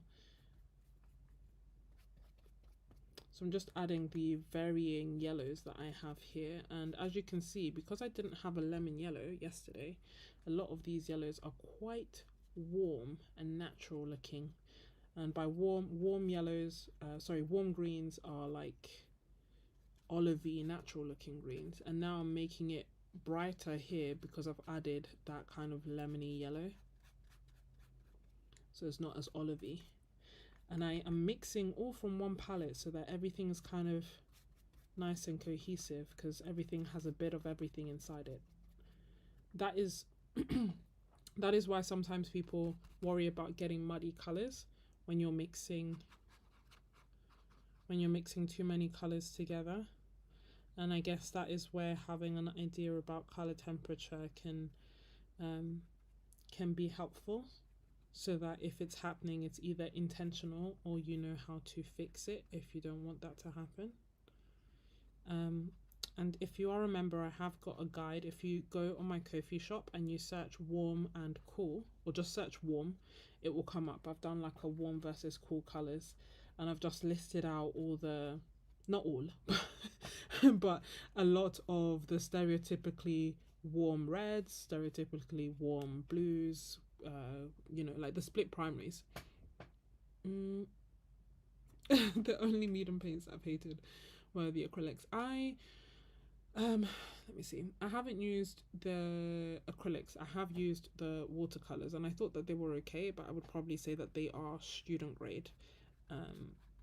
They were bright, and to me it kind of felt like maybe there were fillers or anything or something. I didn't quite know. So they were like nice because they were bright, but they didn't quite feel like they normally, like normal watercolors feel to me.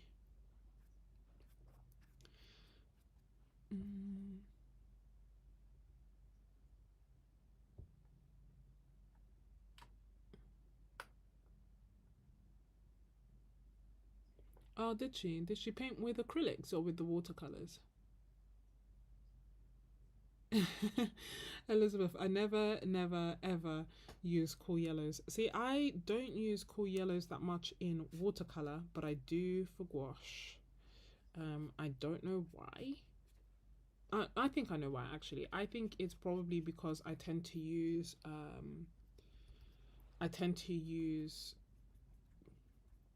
want to say warm blues a lot when I'm painting with gouache, and thus if I'm using warm blues and warm blues and warm yellows, then it automatically means that you're getting very desaturated greens. Whereas I think I use a wider range of blues when I'm painting with watercolor, and thus it makes sense for me to only have one yellow, but for gouache, yeah, I need that. I need that yellow. I need that cool yellow, which is this one here. And it will be good to see, you know, with this, whether there is any sheen. I think that there probably won't be, and probably the reason there was a sheen with the other one is because the orange I used had quite a lot of binder come out, and maybe that was a consequence of that. Now let's see, this is the bit that I was stuck on, and I don't really know, you know, when I'm painting it would make sense to plan things out, but it's not really something that I do, especially if I'm just painting with for fun, which is what I'm doing, you know, when I'm painting with you guys. I'm just painting for fun. So I'm just kind of trying to figure things out as I'm going, but as I'm looking at this, I will need to start making some decisions about, you know, that big rock that I said I didn't know how I was going to depict that in my painting. I need to kind of decide how to depict that in this painting. And then the other thing I need to do is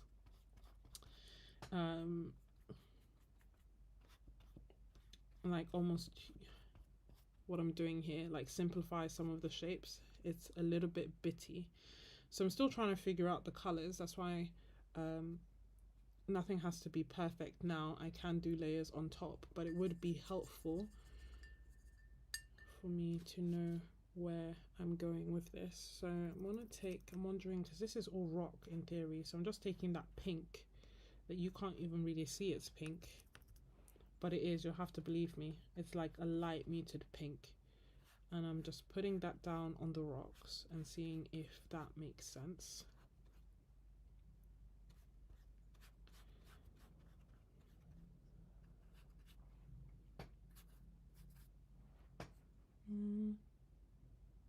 Yeah, nickel as a yellow is my go-to yellow, but I see nickel as a yellow as a warm yellow.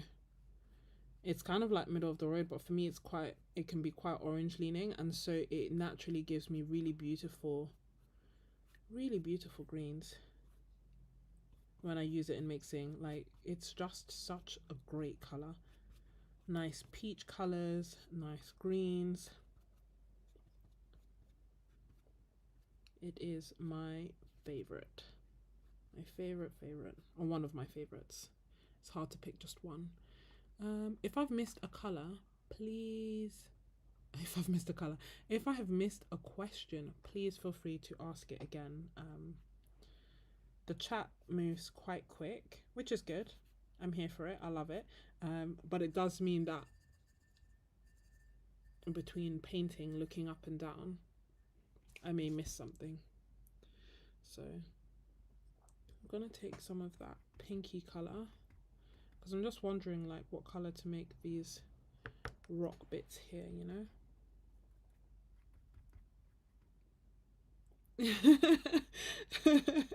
Elizabeth, PY150 is your arch nemesis. How can it be? That color is like, if my watercolor palette doesn't have PY150, it's just not a happy palette for me. I can't even lie. And I will still persevere and I will try. Like, my my top 20, like the top 10 favorites palette doesn't have PY150. Oh no, is it my autumn? My autumn palette doesn't have PY150, but it has 4 colors that are made up of PY150. So, you know, I do find ways to kind of get around it. I'm gonna just do a big rock here. Nice texture.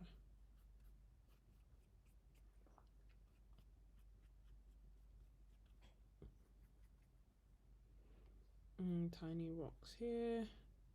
And to be fair, I don't need to add all these rocks at the moment, because, and I'm doing that just to avoid the decisions that I need to make. So let's stop avoiding that and see. And the decisions are kind of around, how do I clearly show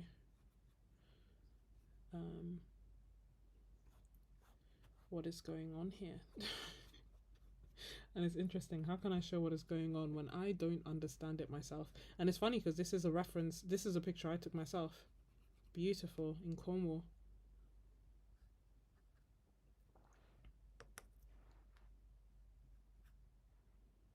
Mm.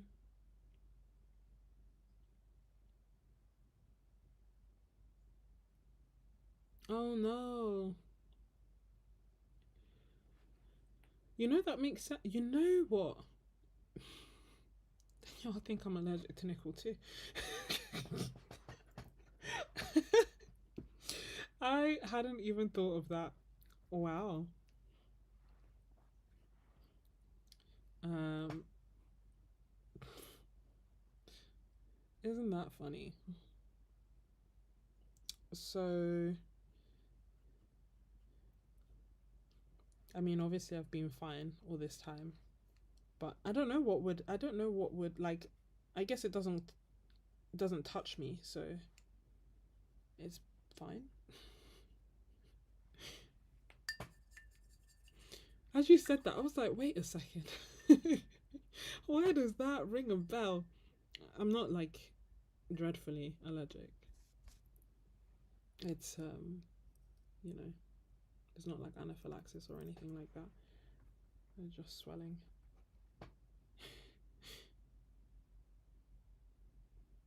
Yeah, doesn't it? I'm just like trying to figure out how which bits are important. And the thing is, I think that maybe, I'm going to just have to simplify things so that my painting makes sense, even if it's not completely like the reference, because the reference isn't fully making sense to me, in honesty.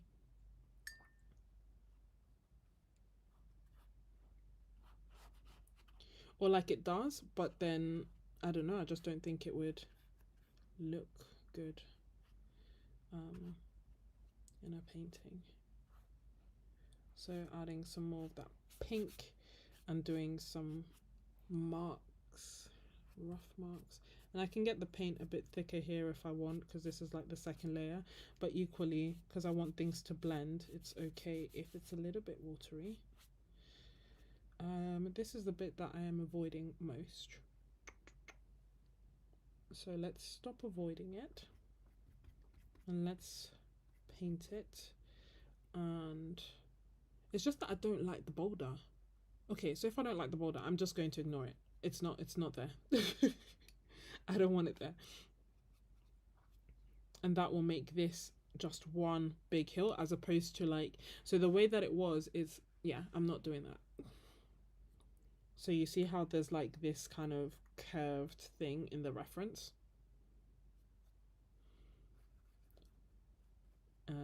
It's not in my painting. I can't consolidate that in a way that would make sense to me and yield to a nice painting.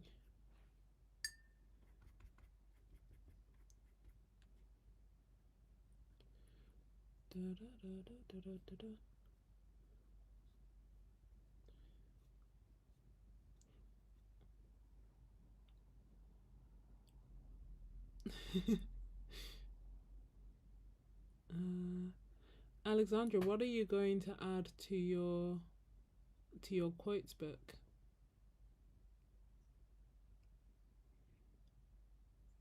Yeah, it's so interesting. Honestly, I hadn't thought of it, and I don't know. Like, I think if I didn't, yeah, I don't think. I think it's okay. Like, in order for it to affect me in any way, shape, or form, I would need to have it on me for a long time. But I just hadn't thought of it. It's interesting. Uh,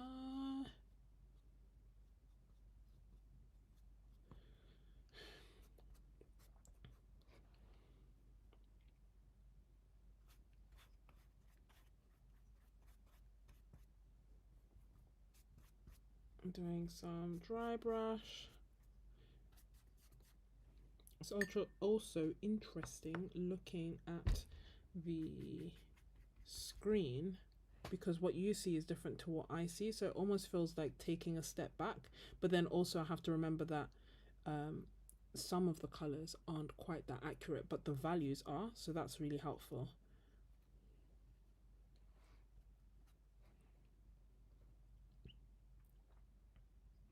Good night.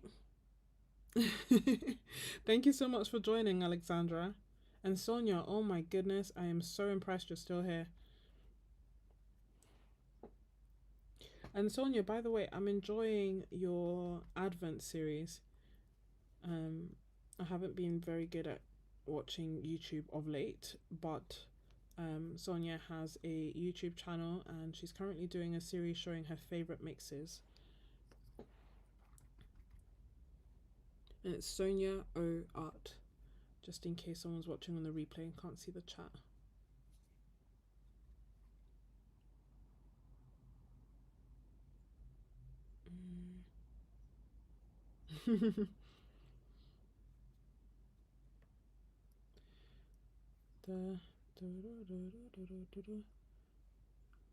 I've got a song stuck in my head, Chanel.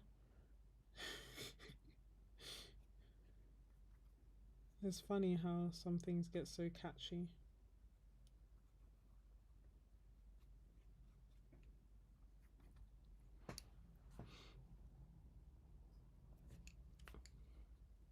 I don't want to get my hand in all the paint, but yeah, let's do some detail here. Essentially what I want to do is make sure that I am happy enough with the painting, and then I can just add extra layers of same or similar colors. Do you know what I mean? So if I do, normally I don't have to quite work so hard to figure out the colors, but it's because I decided last minute to just change the reference and how I'm approaching it. But the Shinhan gouache itself is working beautifully, which is good. And my preference, because now I'm like, oh, I should probably, because the one thing that I will say is a bit, I don't know, I feel like the tubes are 15 mils, but I also feel like I've only filled up this palette once, and like that's half the tube, and I feel like normally it lasts me a bit longer. Like, look at my white. So that's the one thing. I feel like I'm using it up quicker than other gouache, but I do like it, and I do like the feel. So let's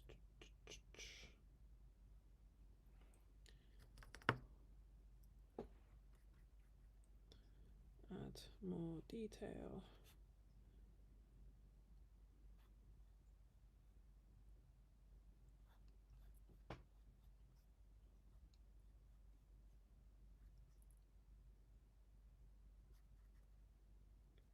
And here, more detail, and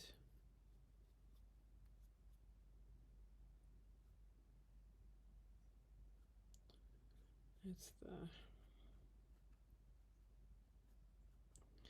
you know, where there are things that you like in the painting, but you must cover them up for the sake of the painting as a whole. That's what it feels like I'm doing now. Oh, coyotes. What? The things that you guys say as if it's like just normal. When I have foxes, I'm annoyed. I'm like, oh my gosh, talk less of like actual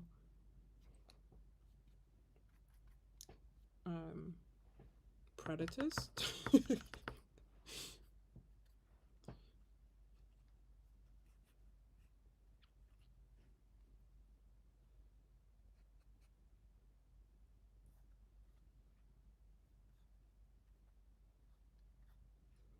Okay, how's it going for detail?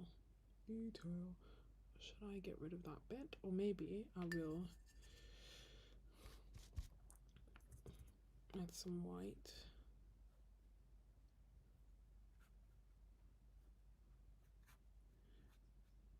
And see.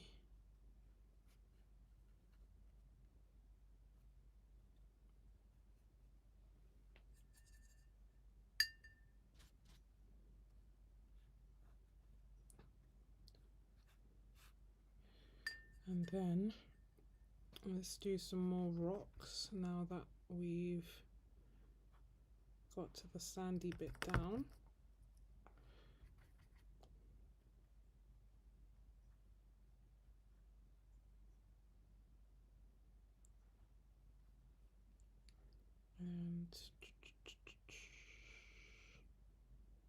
okay, I'll do another rock there, but beforehand I need to make this background a bit lighter, because there's going to be a rock there. Let's do another rock here, tiny rocks here.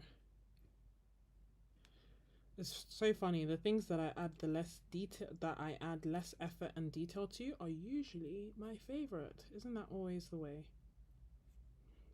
So to me, like, these little details that I've done for the stones, I'm like, yeah, fantastic. But the rocks that I was working hard on, they're okay. Just about, they're all right. Let me add some more pink to that. Basically want this lighter so that when I do the rock in front of it, you can see that this is light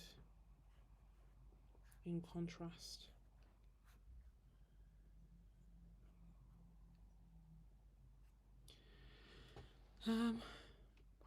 You missed this. You were on a train from New York. No worries. I've put up the replay as well.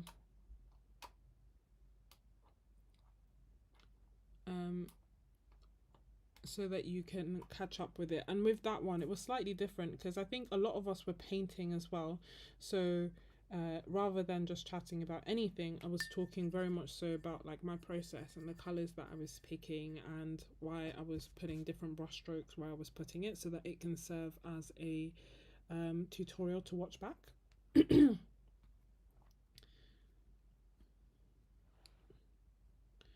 Whereas with this one, I'm like, hey, do you guys have any video suggestions? What art supplies are you looking forward to? That's good. It lets me know if I should add anything to my list other than experiences, and see. Obviously, like, there's a bit of a budget.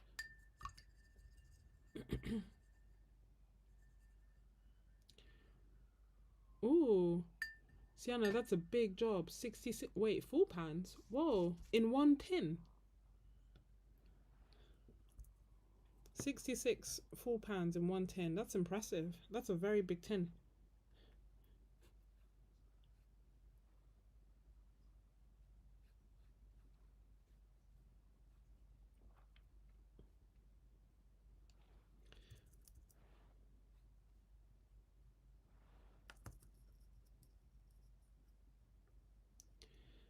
Can we have an acrylic wash paint along? I don't know if we will be able to. I can do, if I'm able to go live again, then I will. What I was going to do, because we have 2 more Zoom sessions. So actually, maybe the next one, because the next Zoom session was going to be a do your own projects thing. So that we can all just do, I don't know if, because it's going to be on the 20th, so I don't know if people would want to do like Christmas cards or tags, or just whatever you're interested in doing and you want arty company. And then the one after that is on the 29th, I believe, and that one is going to be creating a inspiration book, just so that you have, you start the year excited and you know what to create. And you have an analog way to go about it and start creating without needing to be on your phone. So we'll see. And that will be our 4th, no, that will be our 5th. Yeah, because so it will be the 4th. Oh my, how many have I done? So I think I've done, I think it will be our, like, the 6th time I go live this month. So 4 will be for members only, and this is the 2nd YouTube only. Does that make sense? So I will see. But for acrylic wash, the process is the same. Or maybe not exactly the same, actually, because I tend to reactivate the layers underneath with gouache, sometimes intentionally, sometimes not.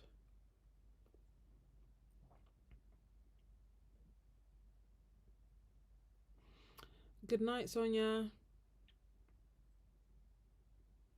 Danielle, that's a good question. So I did a favorites video 3 months ago. So I could do another one, because in that one I was specifically talking about like the favorites that, because I have I have a page on Jackson's. I feel so like uh flattered like to be able to say that, but I have a page on Jackson's that basically has my favorite art supply. So I made a video when that page launched and kind of focused on the favorites that would thus be available on Jackson so that people could just reach out and get it.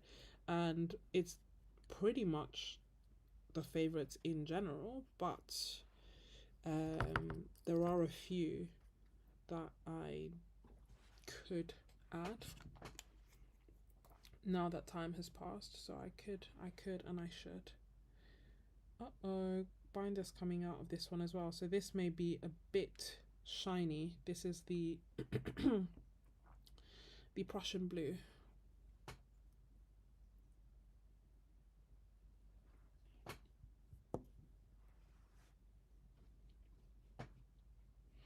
Yeah, Cordelia, it's so funny because it's literally, that's what I mean by gouache being forgiving. Like I can keep working it and reworking it. Now, obviously, there will come a point where that won't be the case anymore, and the more layers I add, the more it will reactivate the layer underneath.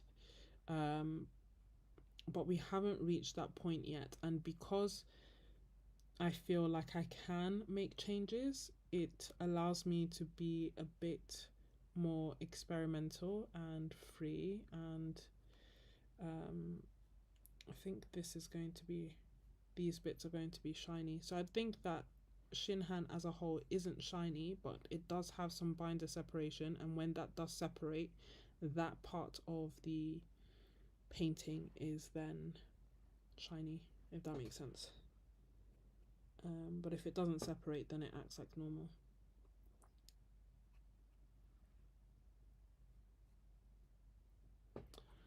But yeah, it's definitely been the kind of, I feel like I've had to work for this painting to know to make it make sense and get it to a place where I'm happy with it. And that's the funny thing about live streams that I always kind of say is, you know, I don't, because I'm not prepping for them. I'm not like doing the painting beforehand and trying it out. It's very much a, we're discovering the process together. So my hope is always, of course, that it will go well, and you know, um, but it is definitely like an experience of us discovering it together.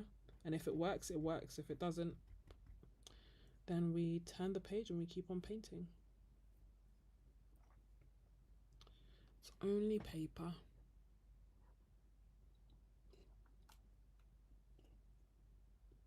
Mm. Yeah, favorite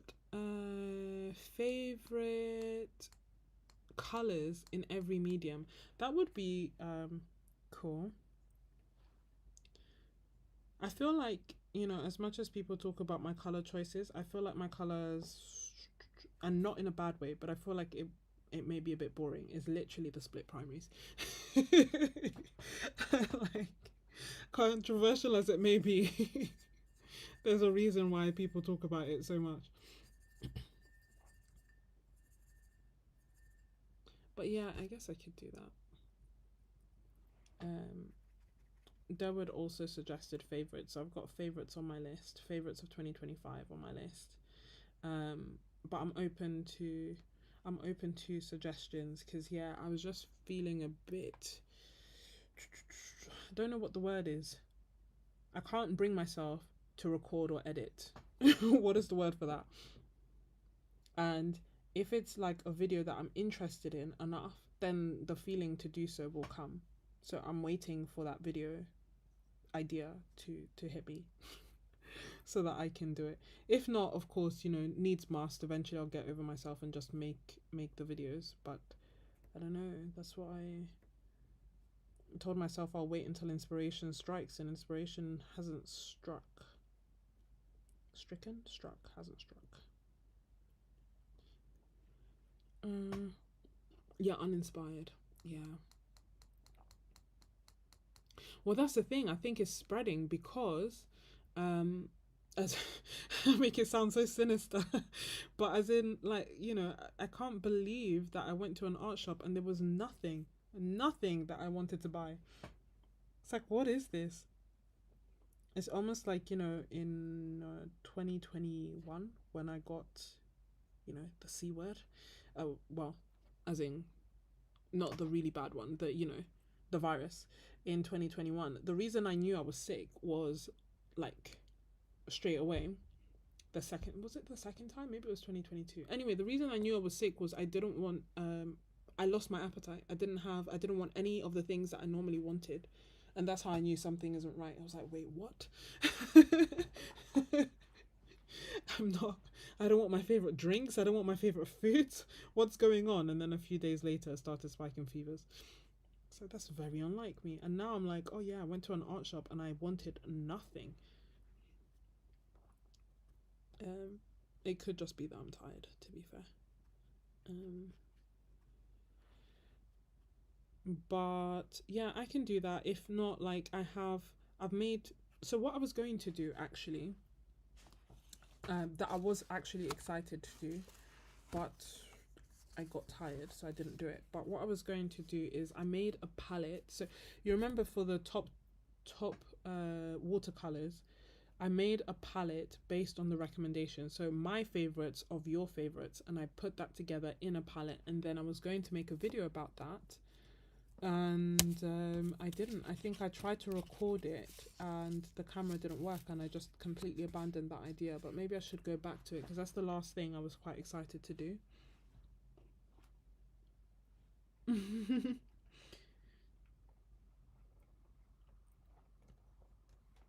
Yeah, Derwood, maybe that's it. I've just got what I need. Things that I'm curious about. Yeah, I'm not curious about anything else anymore. I was looking for wish lists because I'm still trying to figure out, like, you know, the Christmas list. So I was looking, I was like, okay, there's an easel I want in the US, but I can't get it. So other than that, my wish list is like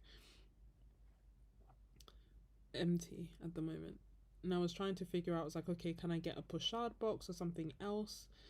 So I was looking at potential pochade boxes yesterday, but then I have this desk easel that actually I was like, I could use it as a pochade box because it has like a drawer, it comes up, it's not too big, it's not too heavy, it would give me a surface to work on. So I was like, okay, well, actually that is a pochade box-esque. I can't put it on a tripod, but that's okay because I rarely do.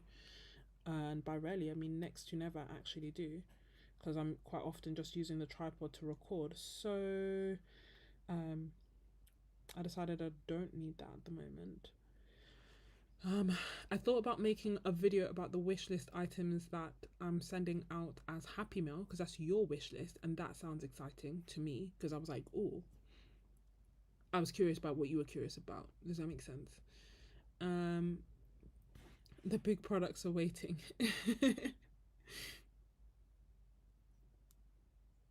Schminkes Random Grey 2026. That would be good. And then I know, obviously, not obviously, perhaps not obviously at all, Roman Schmore has made December 2025. So I'm curious and excited to try that. But more than anything, I just keep feeling like I have this urge of just wanting to paint. Like, I just want to paint more. I feel like I just want to. I'm going to put this Prussian blue, whoops, inside this color that's the cobalt blue because I don't want it to dry out on my palette, and I want the Prussian blue more than I want the cobalt blue.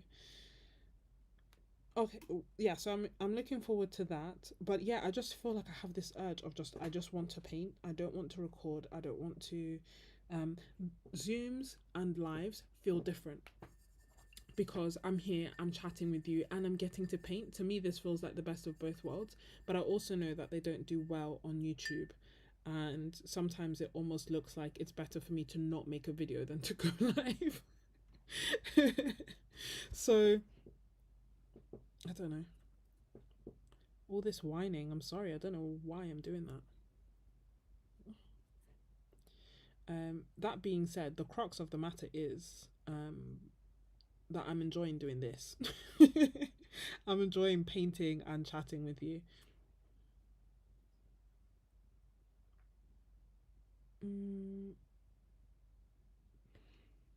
the third color from the left. Do you mean this color here?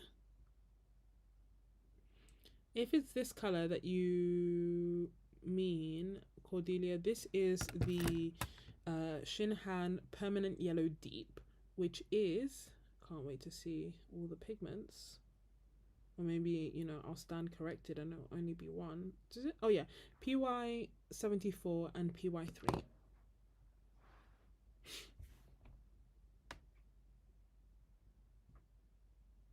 I feel like I need to maybe make a game of it. So I was going to, and you know what? I feel. Wow, maybe I do have emotions. It always feels like it's the first time that I felt this way. But when I think back to last year, I remember that one of the doses of inspiration that I did um, was it's like 30 under 30, something like that. And it's basically like every day trying a different supply of mine every day. I need a game basically. I need to be entertained. Um, and the only reason I can think that I was doing that is I must have been bored because why else would I make a game? So maybe I just need to go back and do my dose of inspiration so that I feel inspired and excited to try out these different supplies. But that was fun. And I remember initially I thought, oh no, I don't have 30 art supplies. I won't be able to do this. As if I have way more than 30. And to be fair, if you wanted to like take part and you didn't have 30, then it's fine. You do duplicates, or maybe you do days where you use multiple supplies and you put, maybe one day you put just, I don't know, Shinhan gouache, and the next day you put Shinhan gouache and a pencil, you know what I mean? So maybe I should do that.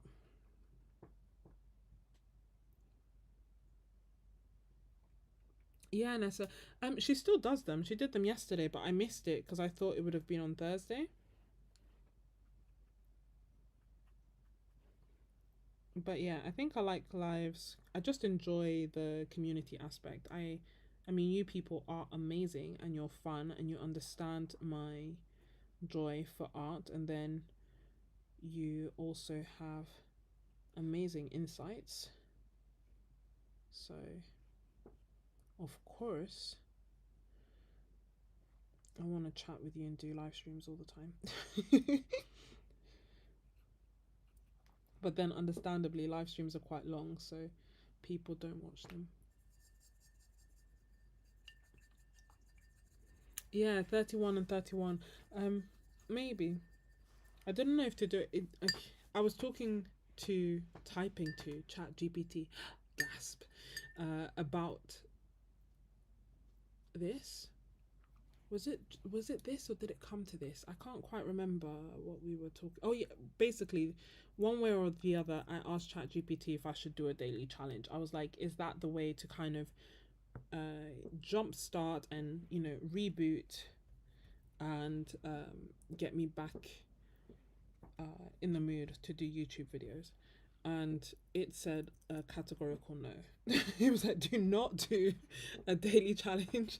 That is how you'll burn out and lose it completely. Um, hey, neck in the clouds. So that was the crux of it. Because initially I was like, okay, maybe I should try and do like Vlogmas or something, like knuckle down. Knuckle down? Is that the term? You know what I mean? Like, um,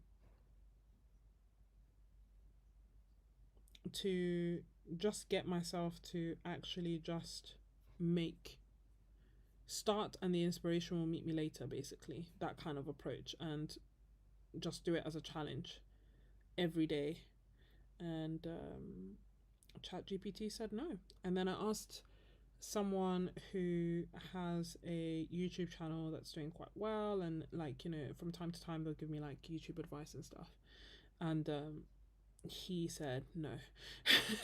Again, he's like, it's a bad idea, like when you try to seek it does get us. It's actually quite scary, because then I'm like, oh, do I listen to it? Is it right? Is it wrong? I don't know. But I sought counsel, you know. I tried to get advice, and because I thought maybe it's a good idea and it'll just get me over the hump. And it was like, no, it won't get you over the hump. It will. Um, yeah, well, I don't know if it was Picasso, but April. But yeah, that's what I was thinking. Like, you know, inspiration will find you. It just has to find you working.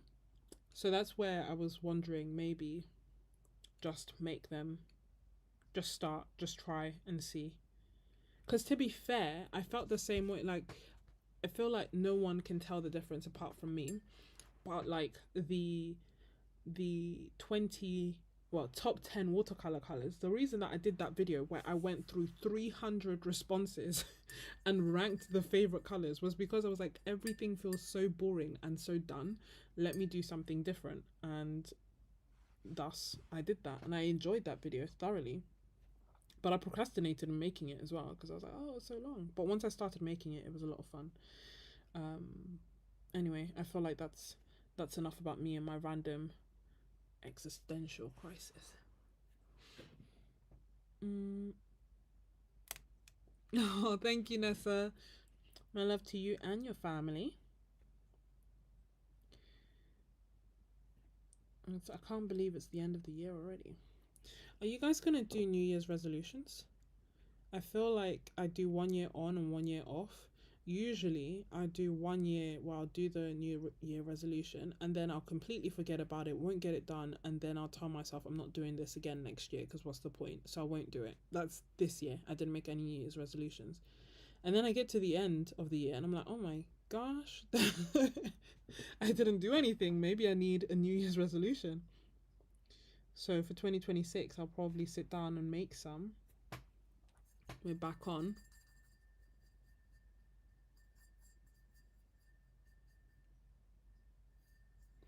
Fat Squash never do resolutions. Danielle asked us for ideas, like weird ideas. Do you mean like for videos? The opaque is the best part. Thank you. Neck in the clouds. I never do. I generally consider if I'm going to make a resolution, I'll do it when I'm ready and not wait for the New Year's. Yeah.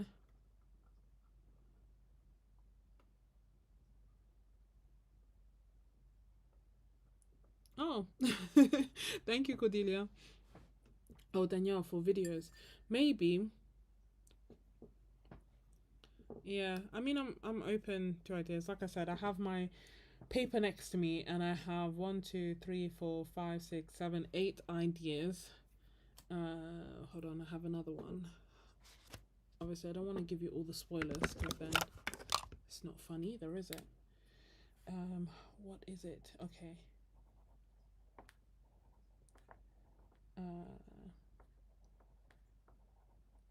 Yeah, part of me, honestly, when I saw the YouTube Wrapped and it said that I've watched 1,000 channels, I was like, I think this might be the problem. I have oversaturated my mind. And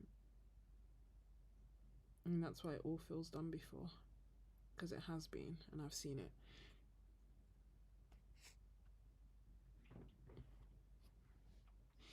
Oh, hey, Divine Roots. You used to do them, but you don't do the resolutions, so now you've stopped. That's the thing. I don't know. I think I'm going to do them again this year because, I don't know. Like I said, 1 year on, 1 year off until I figure out what works for me. That being said, what was cute is that I looked at my video from my New Year's resolution in 2024, and in it, I wanted to do an art retreat. That was my resolution. Like, you know, it was something that I really wanted to work, really wanted to do it. I didn't know if it was going to be possible, but I was like, I'm just putting it out there. It's a big goal. I don't know if it will happen. And the reason I'm saying that is that next year I'm going to do art retreats. Mm, yeah, none of the wraps are. Yeah, but the thing, so I don't know how accurate or not accurate mine is, but I'm usually signed in. So I think it's pretty accurate. But what I think is wild is that it didn't say I've watched 1,000 videos. It said 1,000 channels. Yeah? Bearing in mind that there are some channels that I just watch all the time. So that's thousands upon thousands upon thousands of videos. That must, like, I can't even think of the number. Mm. Oh, I see. Yeah, I'll do that. I'll put up a poll and I'll ask. Thank you, Danielle, and I'll see people's like suggestions and we can take it from there. If not, I should just, like, I was excited by the palette. It's honestly that the camera didn't work when I recorded it. That's what killed that that video. But the idea itself, I was like, oh yeah, it's going to be a lot of fun, and I was actually quite looking forward to it. It was just unfortunate tech issues, so perhaps I should persevere. Oh, Danielle. Awesome art, awesome resolution to attend one of my art retreats. Yeah, that would make more sense. Instead of, asking ChatGPT, because I also feel like it is malleable. So if I told it, no, this is the best idea and the best thing for me, it would probably turn around and say, actually, I agree. It would work for you because, and it would just start reinforcing what I want it to say. But off the bat, without telling it my opinion on whether I should or shouldn't, when I asked it, it was like, no. But yeah, asking people is probably better than asking a computer.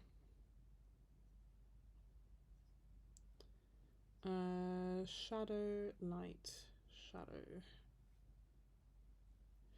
So let's do some shadow here.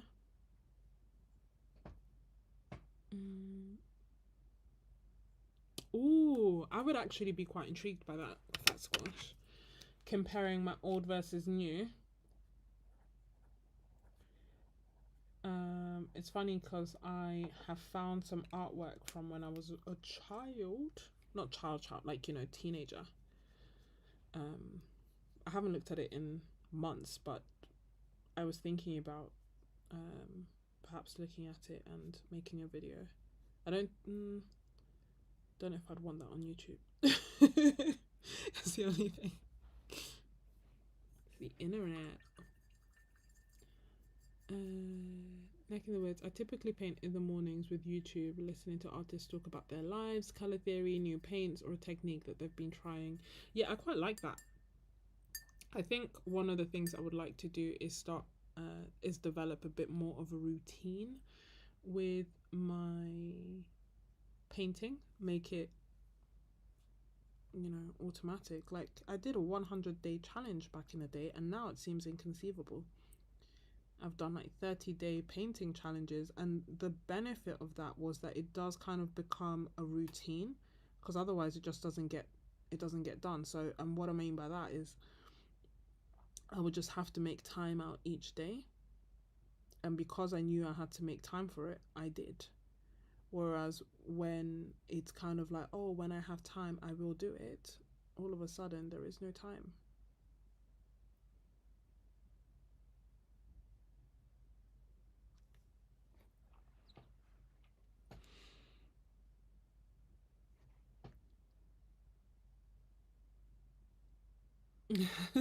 That's a very good point, Danielle. Our old art got us to where we are now, so we should embrace it.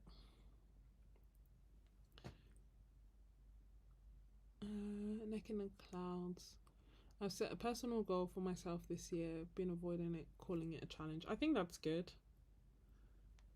I think sometimes the terminology can have an impact. For some, challenge will be motivating because it's something they want to overcome, and for others it will be a challenge, even if it's something fun that they want to do. Just having that name can change things, which is why I call my little art challenges doses of inspiration. There we go. It's a win-win. Well, it's not a win-win because some people don't know what that means. And then I have to be like, it's like an art challenge, but positive. Like the little landscapes that we're doing this month. Good night, Cordelia. Sleep well.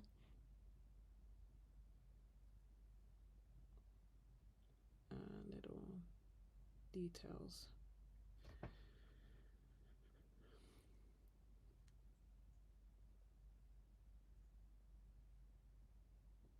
And more detail. More. There we go. And put a little chimney. A little. This isn't holding its point, which is a bit annoying. That's why I like using acrylic brushes, because they're firmer and thus they can hold the weight of gouache better.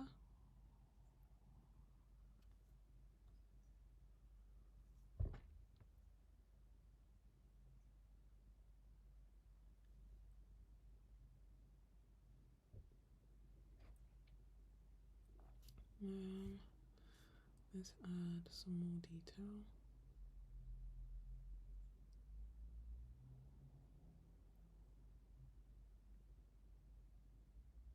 Maybe that's what I should add to my wish list. A small, firm acrylic wash. Oh wow. Acrylic brush. So that I can do, you know, these small details without issue. Just putting a little gate around the house. Little fence. I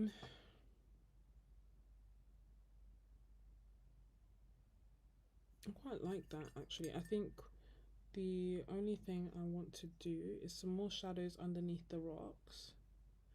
And then, despite all the challenges, we are done.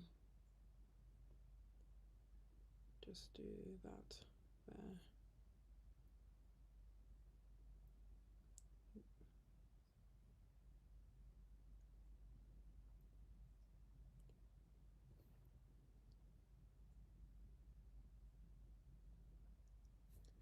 Just doing the shadows here.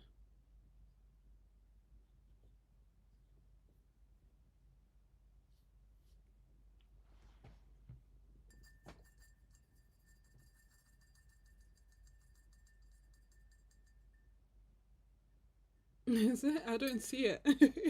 What do you mean? Mm-hmm.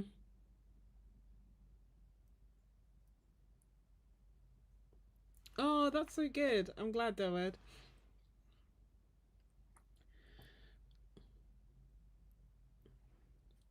I'm glad I did this. It's always... Whoops. I should have left it alone. Let me fix that roof.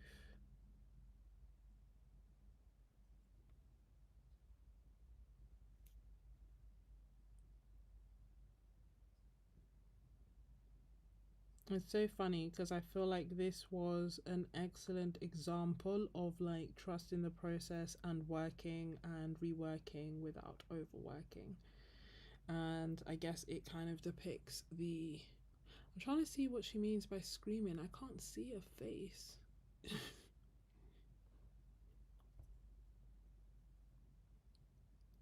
So I might just leave it alone.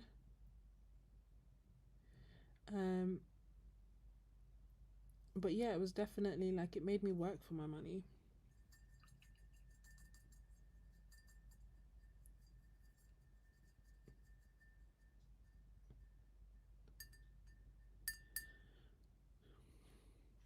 Let's see. Okay, shall we do the tape peel? Where are you? Okay. Yay, it's my favorite part.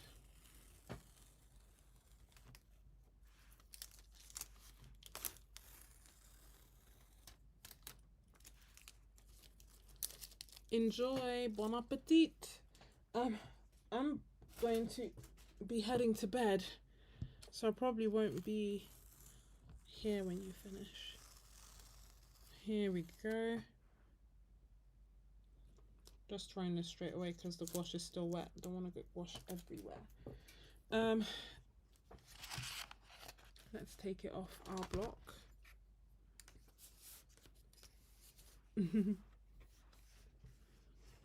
So let me remove the landscapes reference, and then you can see some of the details a bit close up.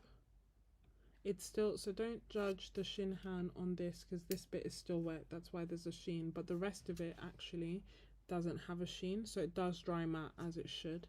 I think it's just the binder separation that, do you remember when I was doing this bit as well? Because so if there's binder separation in the tube, then it gets shiny, but otherwise it's okay. Thank you so much.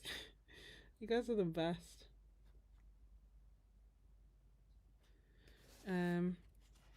But yeah, I hope that you've enjoyed this video. Remember that there is a Meeden art advent calendar giveaway going on, and I will be selecting and contacting the winners tomorrow. Only thing I will say is that I didn't realize that I needed to ask for phone numbers, so I didn't. So I will have to contact pretty much all the winners and tell them to ask them for their number. So keep an eye out for that tomorrow, basically. Thank you. I can't, let me find the other. So that's what we did, these two today. And I still love this one. You're gonna see so many videos, like I made so many shorts of it because I was like, it's a good one. So yeah, so if you remember, you can watch the replay and then recreate it. And then also, if you remember, head over to Discord and see all the beautiful paintings that other members have done based on that session, because it was a really good one. You'll take two. If only, damn it. How do you the details for joining the giveaway are in the description, Danielle, so you can just check it out. It's 3 steps. I don't want to say it in the video in case I get it wrong, which would be funny because obviously I'm the one who wrote it, but still. But be sure to join today because I'm going to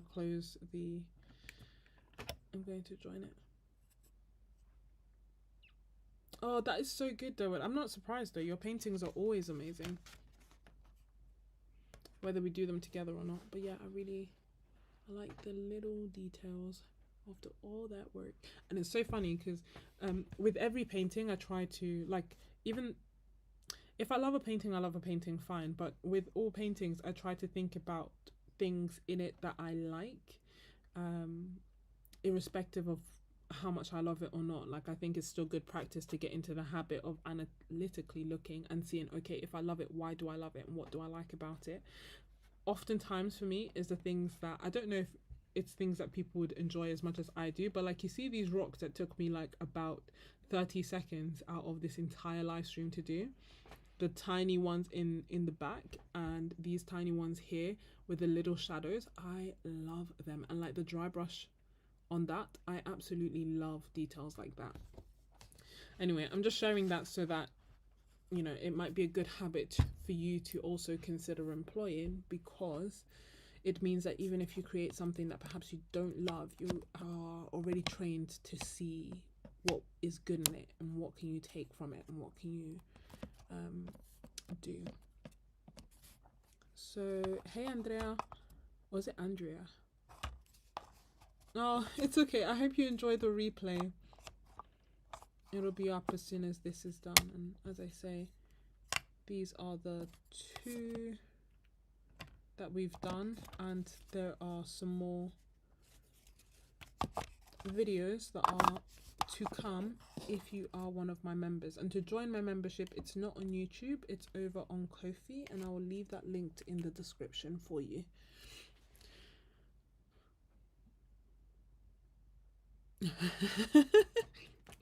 That is so good though. Can you imagine I feel like people would get in their feels. But for me, and I know it comes from a good place, but one of said comments, so there was basically saying, like, a video idea would be things that people say when you show them the art, and how sometimes supportive comments can come out wrong. And for me, one of said comments is something like, you've improved so much. I don't want to hear it. Because for me, when I hear, oh, this is not working, how about this? When I hear you've improved so much, what I'm hearing is, and I know this is not how it's meant, but what I'm hearing is your art was crap before and now it's great. So I'm like, tell me you love my art now. That's fine. Tell me you loved it before. That's fine. Tell me, like, oh, I just love it. It's so nice. It's cool. Whatever. But I don't like the personally, and I know it comes from a good place. But that's why I also don't tell people, like, oh my gosh, you've improved so much. So I didn't know I was that bad before. That being said, I know naturally I want to be growing and I want to be developing and I want there to be a clear difference between my before and my after. But because I loved my before and I love my after, I I don't want the comparison. Yeah. And again, I know it comes from a good place, so it's not malicious when people, well, actually, I don't think it's malicious when people say it. But yeah, that's, if I had to pick one for me, it'd be that. Just just tell me you love my art. um yeah, exactly. Just say you created that, wow, or all the positive things that you see in my art that you like, and whatnot. And that's the thing also, when I give feedback, because sometimes I don't give unsolicited well, maybe I do. No, even when I give technical unsolicited feedback, it's usually me talking about what I love in the painting. And that's not to say that the whole painting isn't great, but I like to at least highlight what I see in it that really called out to me. Do you know what I mean? Or called out to me first. Um but I feel like that's the better way to go about it. I won't be the type, you show me your artwork, you love it, and I'm there like, oh, have you thought about changing the composition? Who are these? Who raised you? I'm joking. I'm joking. So you can imagine me making a video like that and just being like, why do you guys talk like this? And if someone does want critical feedback because they want to improve, or they're struggling with something, or they're like, I don't think my sense of depth is good, or I don't think my composition is good, or I don't think this is good, and tell me how I can fix it, I can tell you if you want. But you're gonna have to ask me straight. So if you come with like, I hate it, it's horrible, isn't it? I'm not your girl. I'm not going to say it's horrible because I see beauty in everyone's artwork. But if you're like, oh, I specifically want to know why it looks like this, or I don't like, then, and you ask me specifically, I'll give it to you. But if you don't ask me, I ain't telling you.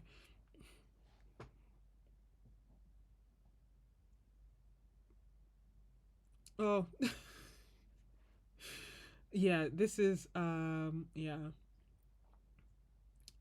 I'm just reading the comments. Oh, it's called a backhanded compliment. Exactly, but I feel like when people say it, they don't mean it like backhanded. Like, I'll quite often get comments like that, and again, I'm like, oh, thank you. Um, and I don't take it to heart, but it's never going to be. Sometimes I take screenshots of really kind comments that mean a lot to me. So that, I mean, every comment means a lot to me, but there are some that just get you, that you're like, oh my gosh, this is what I'm doing it for, and I'll take a screenshot of them and basically be able to look back on it when need be. So you've improved so much will never be in that folder.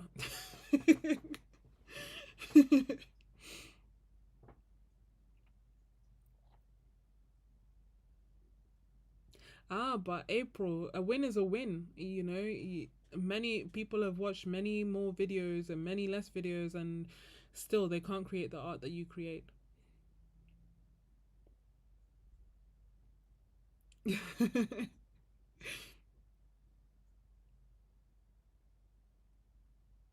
Put it out there and accept the public comment. No, it won't be. It won't be. Don't get me wrong. I'm very, very, very blessed with this community because people are just nice. Like, it's so. Um, I feel so blessed. Honestly, I feel so blessed.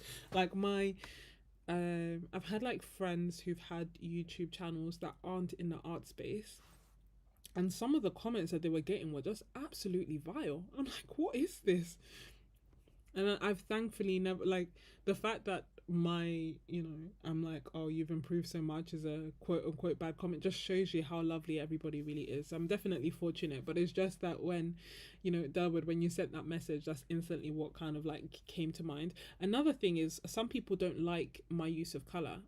Um, and my thing is, that's okay. My use of color is not going to be for everyone. My art is not going to be for everyone. Um, I just don't know why I have to be told. Like, and what I mean by that is, um, I don't want everyone to paint like me, and I understand that I don't want everyone, like the whole world, to paint like me, and I can appreciate color palettes that are really bright. I can appreciate color palettes that are really muted, and I think that they are wonderful. And there are some color palettes that I personally don't understand, but I don't go and tell that artist, I don't understand your color palette, you should consider changing X, Y, and Z, which is some of the comments that I get, and I just don't understand that. But yeah.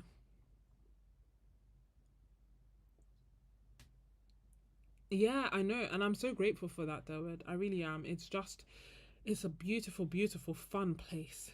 To like be surrounded by people that are really nice, that are going to encourage you, that won't judge you. Like in the Discord, we have two groups. One is the Asher group, which is the Art Supply Holders Anonymous, and the other one is the No Buy group.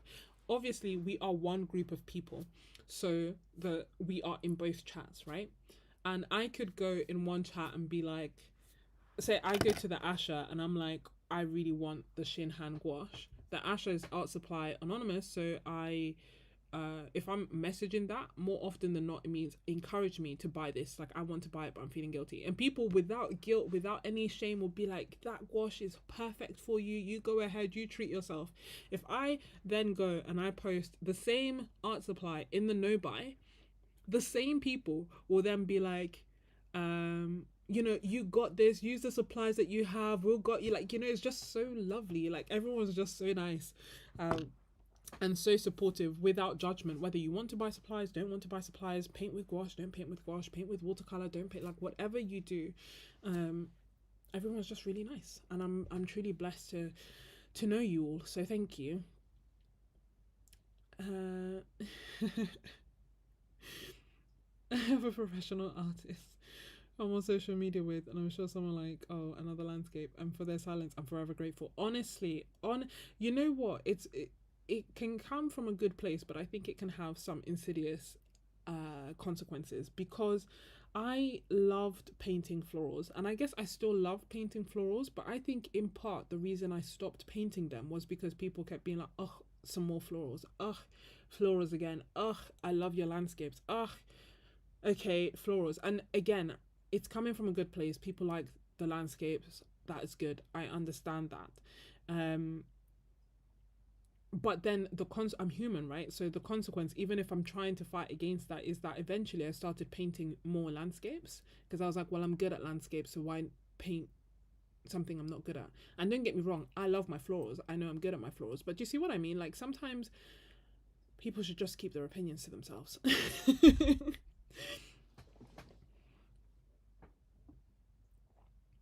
Yes, exactly, Fat Squash. People should rein in the negativity and just stick to the old saying of, if you don't have anything nice to say, then don't say anything at all. And I think that is true.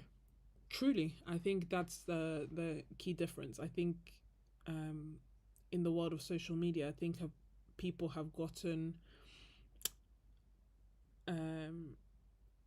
less, what's the word, like the filters has just dropped, and things that you wouldn't say to people's face, you start typing and getting in the habit of typing, and it doesn't necessarily have to be that way. um like, there's so much negativity. Why not just be nicer?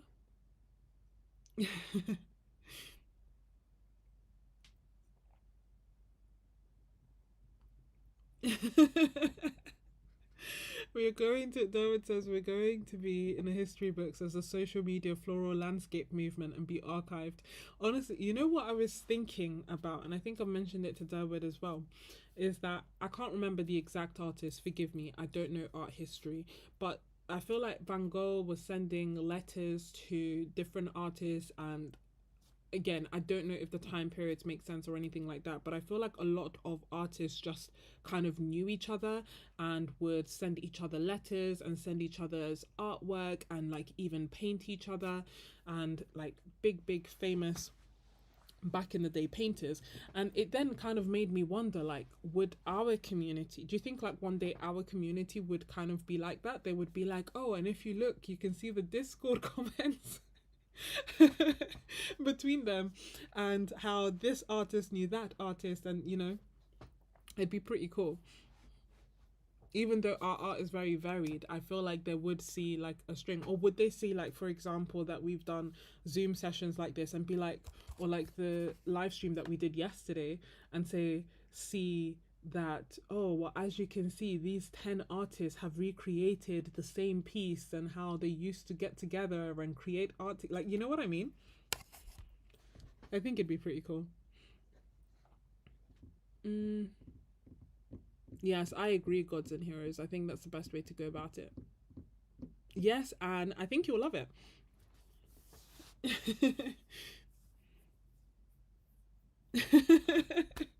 The most important movement happened in Devon in 2026 at the art retreat. I agree.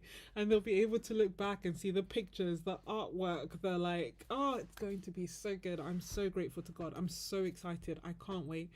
It's just going to be wonderful. Never thought, like, you know, always hoped, but was never sure. But it's going to happen. Sienna, the feeling is mutual. I'm really glad and blessed that you found us and you're part of this group too. All of you. So yeah, I don't know. To be fair, I'm off tomorrow, but my plan and my hope was just to rest and maybe paint, and also I was supposed to make this YouTube video. Um, but we will see. Yeah, Derwent, exactly. It would be like that. I need to remember because I feel like I don't know if it was like Van Gogh and no, you know who it was? John Singer Sargent and somebody else, as in quite a few other people, because I feel like I have a book of like his artwork. Yeah, I have a book of his artwork, and in the front it kind of talks about the different places that he traveled to paint, and like it would say, oh, he went over here and he met this artist, and he went over there and he met this artist. I'm like, this is so cool. There would same here. Happy I have zero plans. Yeah, I saw a video. Are you guys seeing the ads that say like nothing beats a Jet 2 holiday? Um, it's or not. Is it an ad? So it's an ad, but it's also like a whole bunch of memes. Basically, usually something like something going horribly wrong, and then there's the sound of nothing beats a Jet 2 holiday.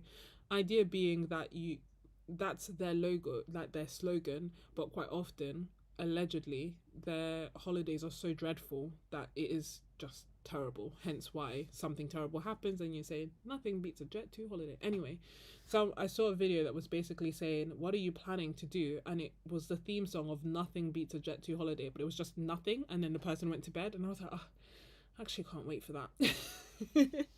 But I also, I'm in a rock and a hard place because on one hand I want to do nothing, on the other hand I want to paint.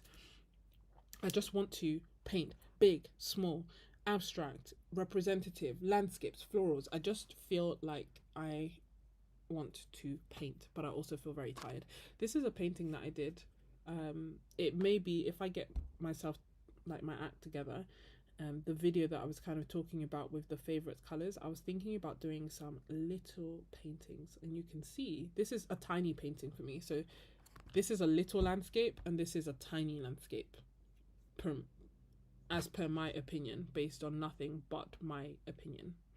Um, so I did want to make a video about this and like swatch out the palette that I've created and then do a few little landscape paintings or just little paintings in general. So I want to paint little, but I also want to paint big. I've got this massive half sheet size of paper, half sheet block. So it's glued on all four edges, which means that I can do big washes and it doesn't warp too much. I want to paint with that. I don't really know how. I don't even think it can fully fit on my desk, so I'd have to clear my desk first. But yeah, that's exactly what I want. A day of creative abandon. Well put, Dawid. Imagine an artist saying a text Vincent and he hasn't replied. And Gogon says, send him a WhatsApp to Brother Tio. Honestly, that's what it would be like. But I feel like, oh, we all know each other. It was the neo-impressionists. They often painted each other. Oh, you're going to see, they're on exhibit now. National Gallery. Radical Harmony. I did not know that, Jessica. Constant struggle of my life. I know.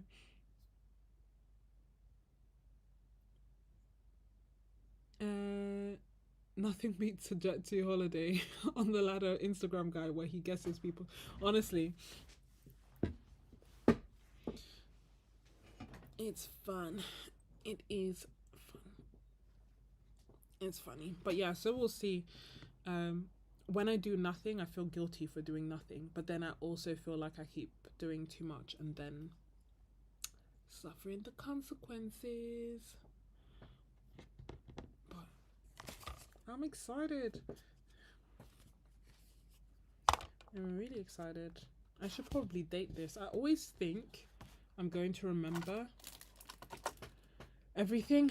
I feel like I will remember when I did it and the like all the details, and then when time goes by I completely forget. So today is the do I sign it as the 13th or the 14th? I started on the 13th, but we're now on the 14th. It is indeed like 2 a.m. I know, it's just ridiculous. So let me say 14th, because really and truly I probably started this on the 14th and I started the other one on the 13th. 14th of the 12th, 2025. And I'm going to say live stream, and I'll make a note of Shinhan Gouache. I'll just write Shinhan G and hope that I remember what that means. I mean, I should when I look at the painting. Hey Boston, we're just about to go. You're welcome though. I was thinking about you. Oh, Sienna, you're so lucky. Your son's taken over laundry duty.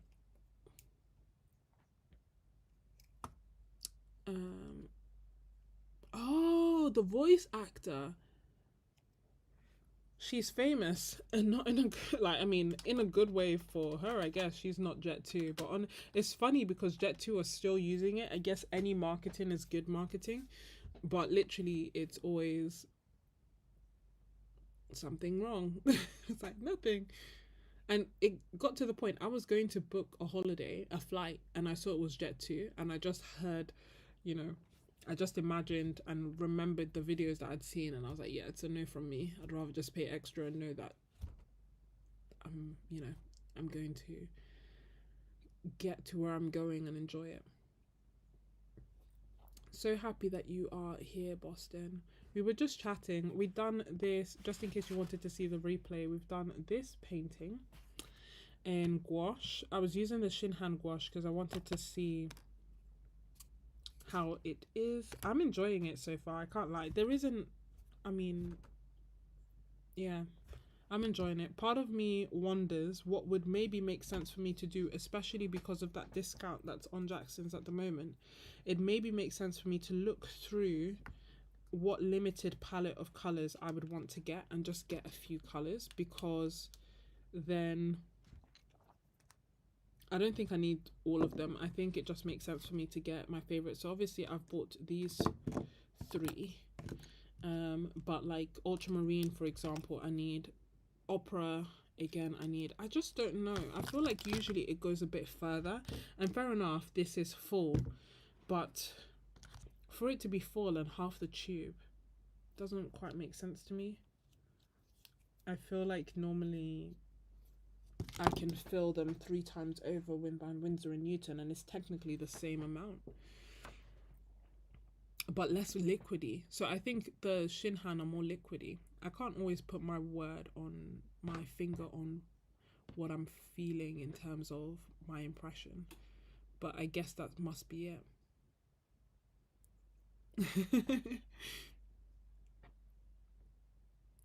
Oh, and I am so happy for you and sad for myself. I saw that Daniel Smith were 40% off, and I looked at them, and I honestly, I like added them to my basket and everything. But even like Blix, they don't have a straightforward way of shipping to the UK. It's kind of like you buy it and then they will write to you and tell you how much shipping is going to cost, and you have 2 days to respond to say that you accept it, and if you accept it they send it, but then it doesn't cover customs. The whole, I just want to know upfront how much it's going to cost, and then it comes. You see what I mean? I don't want the headache or the stress of like, oh, is it coming, is it stuck in customs, when is it coming, oh, I need to wait 2 days. Oh, so in the end I didn't buy it. I didn't buy any of it, but 40% off is an incredible deal. And that actually was why I then started looking for flights to the US. Turns out that's a lot more than shipping, so I didn't come, obviously.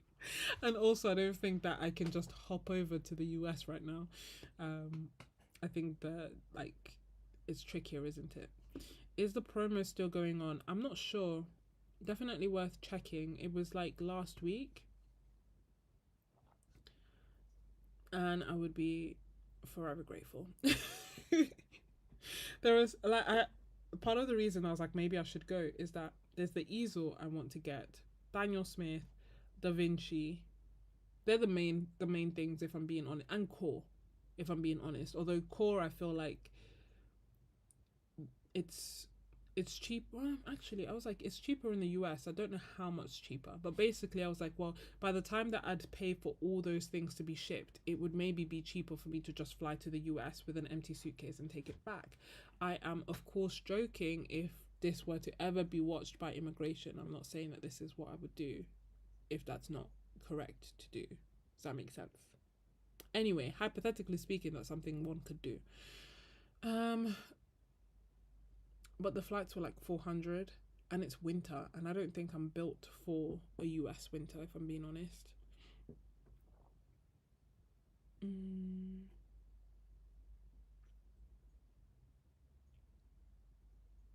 Yeah. Thanks, Anne. But yeah, that's what I was um thinking about doing. But that's why I'm saying that if I could fall in love with Shinhan instead, that would be great. But if it is more liquidy, and that is why half a tube is the equivalent of a third of a tube, then that may be a problem. But maybe I'll just buy a few more colors, open stock, the colors that I know I'm going to use. Like what I need is a cool pinky red that isn't opera, so it's not a color that's going to completely fade. I need a quin magenta, basically, if they have the equivalent of that. And then if with gouache, if I have a quin magenta, a Prussian blue, a cobalt turquoise, a white, a lemon yellow, and a burnt umber, I'm good.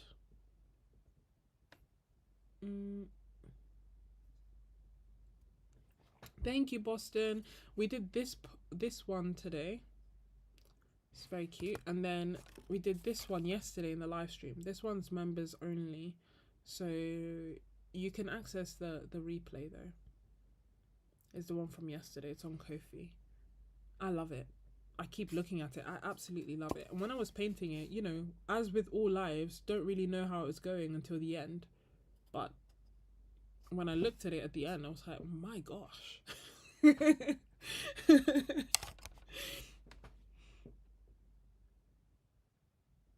Yeah, no, that was the problem, April. I was looking at the 6 warmest places in Canada because I'm not built for it. Even like, I don't know how cold it gets in Chicago, but when I hear people talking about a Chicago winter, I'm like, I just know I'm not going. So the one from today, the coaster from today, is it dry with a sheen? Is there a sheen? There is a little bit. Is this wet? This may, it's still tacky to the touch, so it may actually just be me. Hold on. So the one from today, is there a sheen? Is it tacky? There's a little bit of a sheen on the rocks. Wait, can you see it? Can you see it? Sorry, I know I'm not getting it right. I don't feel like you can see it. You can see, like, with the rock in the middle, maybe? Yeah, can you see that little shine there?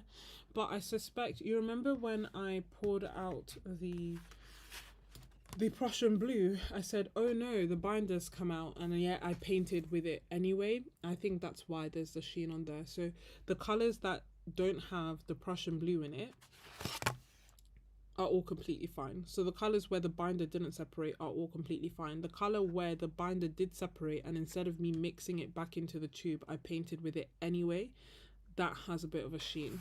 So I think the biggest issue has been the binder separation. And this isn't an old tube. I mean, the Prussian blue I literally bought last week, so it's not a thing of like I haven't used it, blah blah blah. I think it just needs to be maybe massaged into the tube a little bit more. Yeah, I couldn't handle that.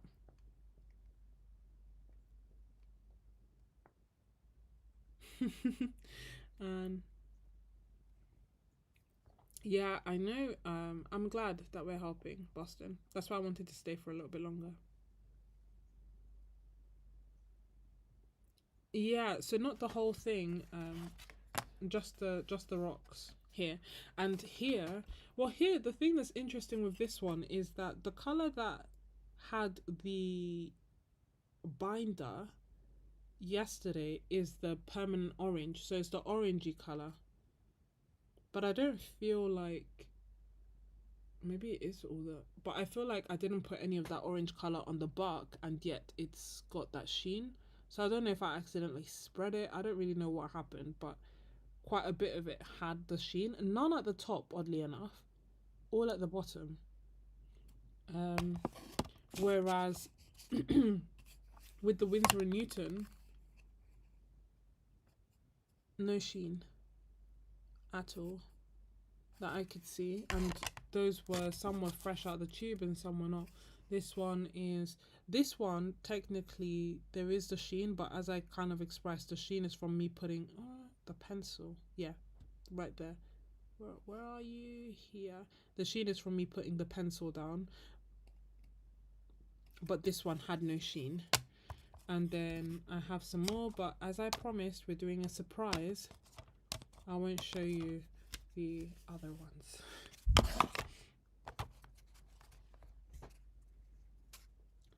Good night, Danielle.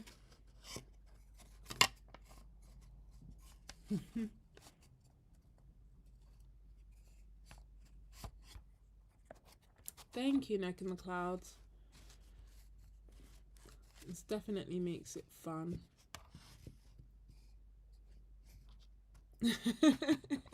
And you're kinder than I am. No one's going to say anything like that to you, though. It's not. And also, if you were to say that, like, I don't want someone to think like, oh my gosh, I've said to Sketches you've improved and now she's upset. Like, no one is going to take a grudge or be upset or anything like that. I just found it funny because it reminded me, that video idea reminded me of that. But the whole point, which I love, is I'm quite straightforward. If I get upset, I say. Otherwise, that's fine. And I rarely get upset. Which makes It's good. But yeah, I don't know. So the ideas that I have were the favorites, then the old versus new, what inspires you to create, and then the top 20, like the palette that I've.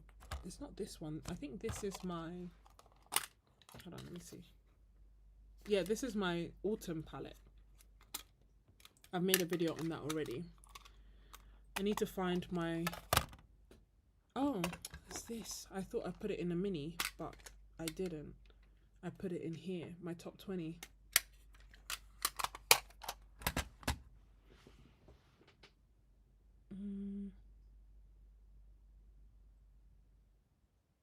Yeah. Yeah, exactly. And it would be like a yes or no question. Like if you're like, look, have I improved? I'd say yes. But otherwise it's not fine. But again, I don't think people mean it out of malice. Um in fact, I know people don't mean bad by it. It's just a funny compliment that I don't take as a compliment. Not an insult, but not a compliment. Uh Yeah, I couldn't do that, Sienna. Going from -30. When you said -32 the other day, I thought you meant like, I was like, it must be Fahrenheit. But I was like, no, you said Celsius. Like, you spelt it out. so, so it's not even like, I can think it's a mistake. She like literally wrote it out. I was like, I can't believe it's that cold. Keep going in spite of your challenges. Exactly. No, that's funny. Gosh, I need to buy. Maybe I should write a list of the colors that I actually need to get because I need some more white. Although to be fair, I have white in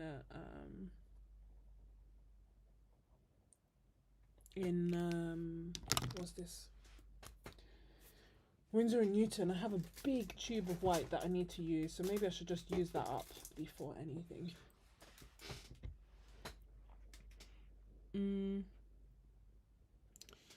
Well, I hope that you have all enjoyed watching. I hope that you have hopefully got the opportunity to create art. If not, you've at least feeling a little bit more creative. I hope you have a wonderful weekend.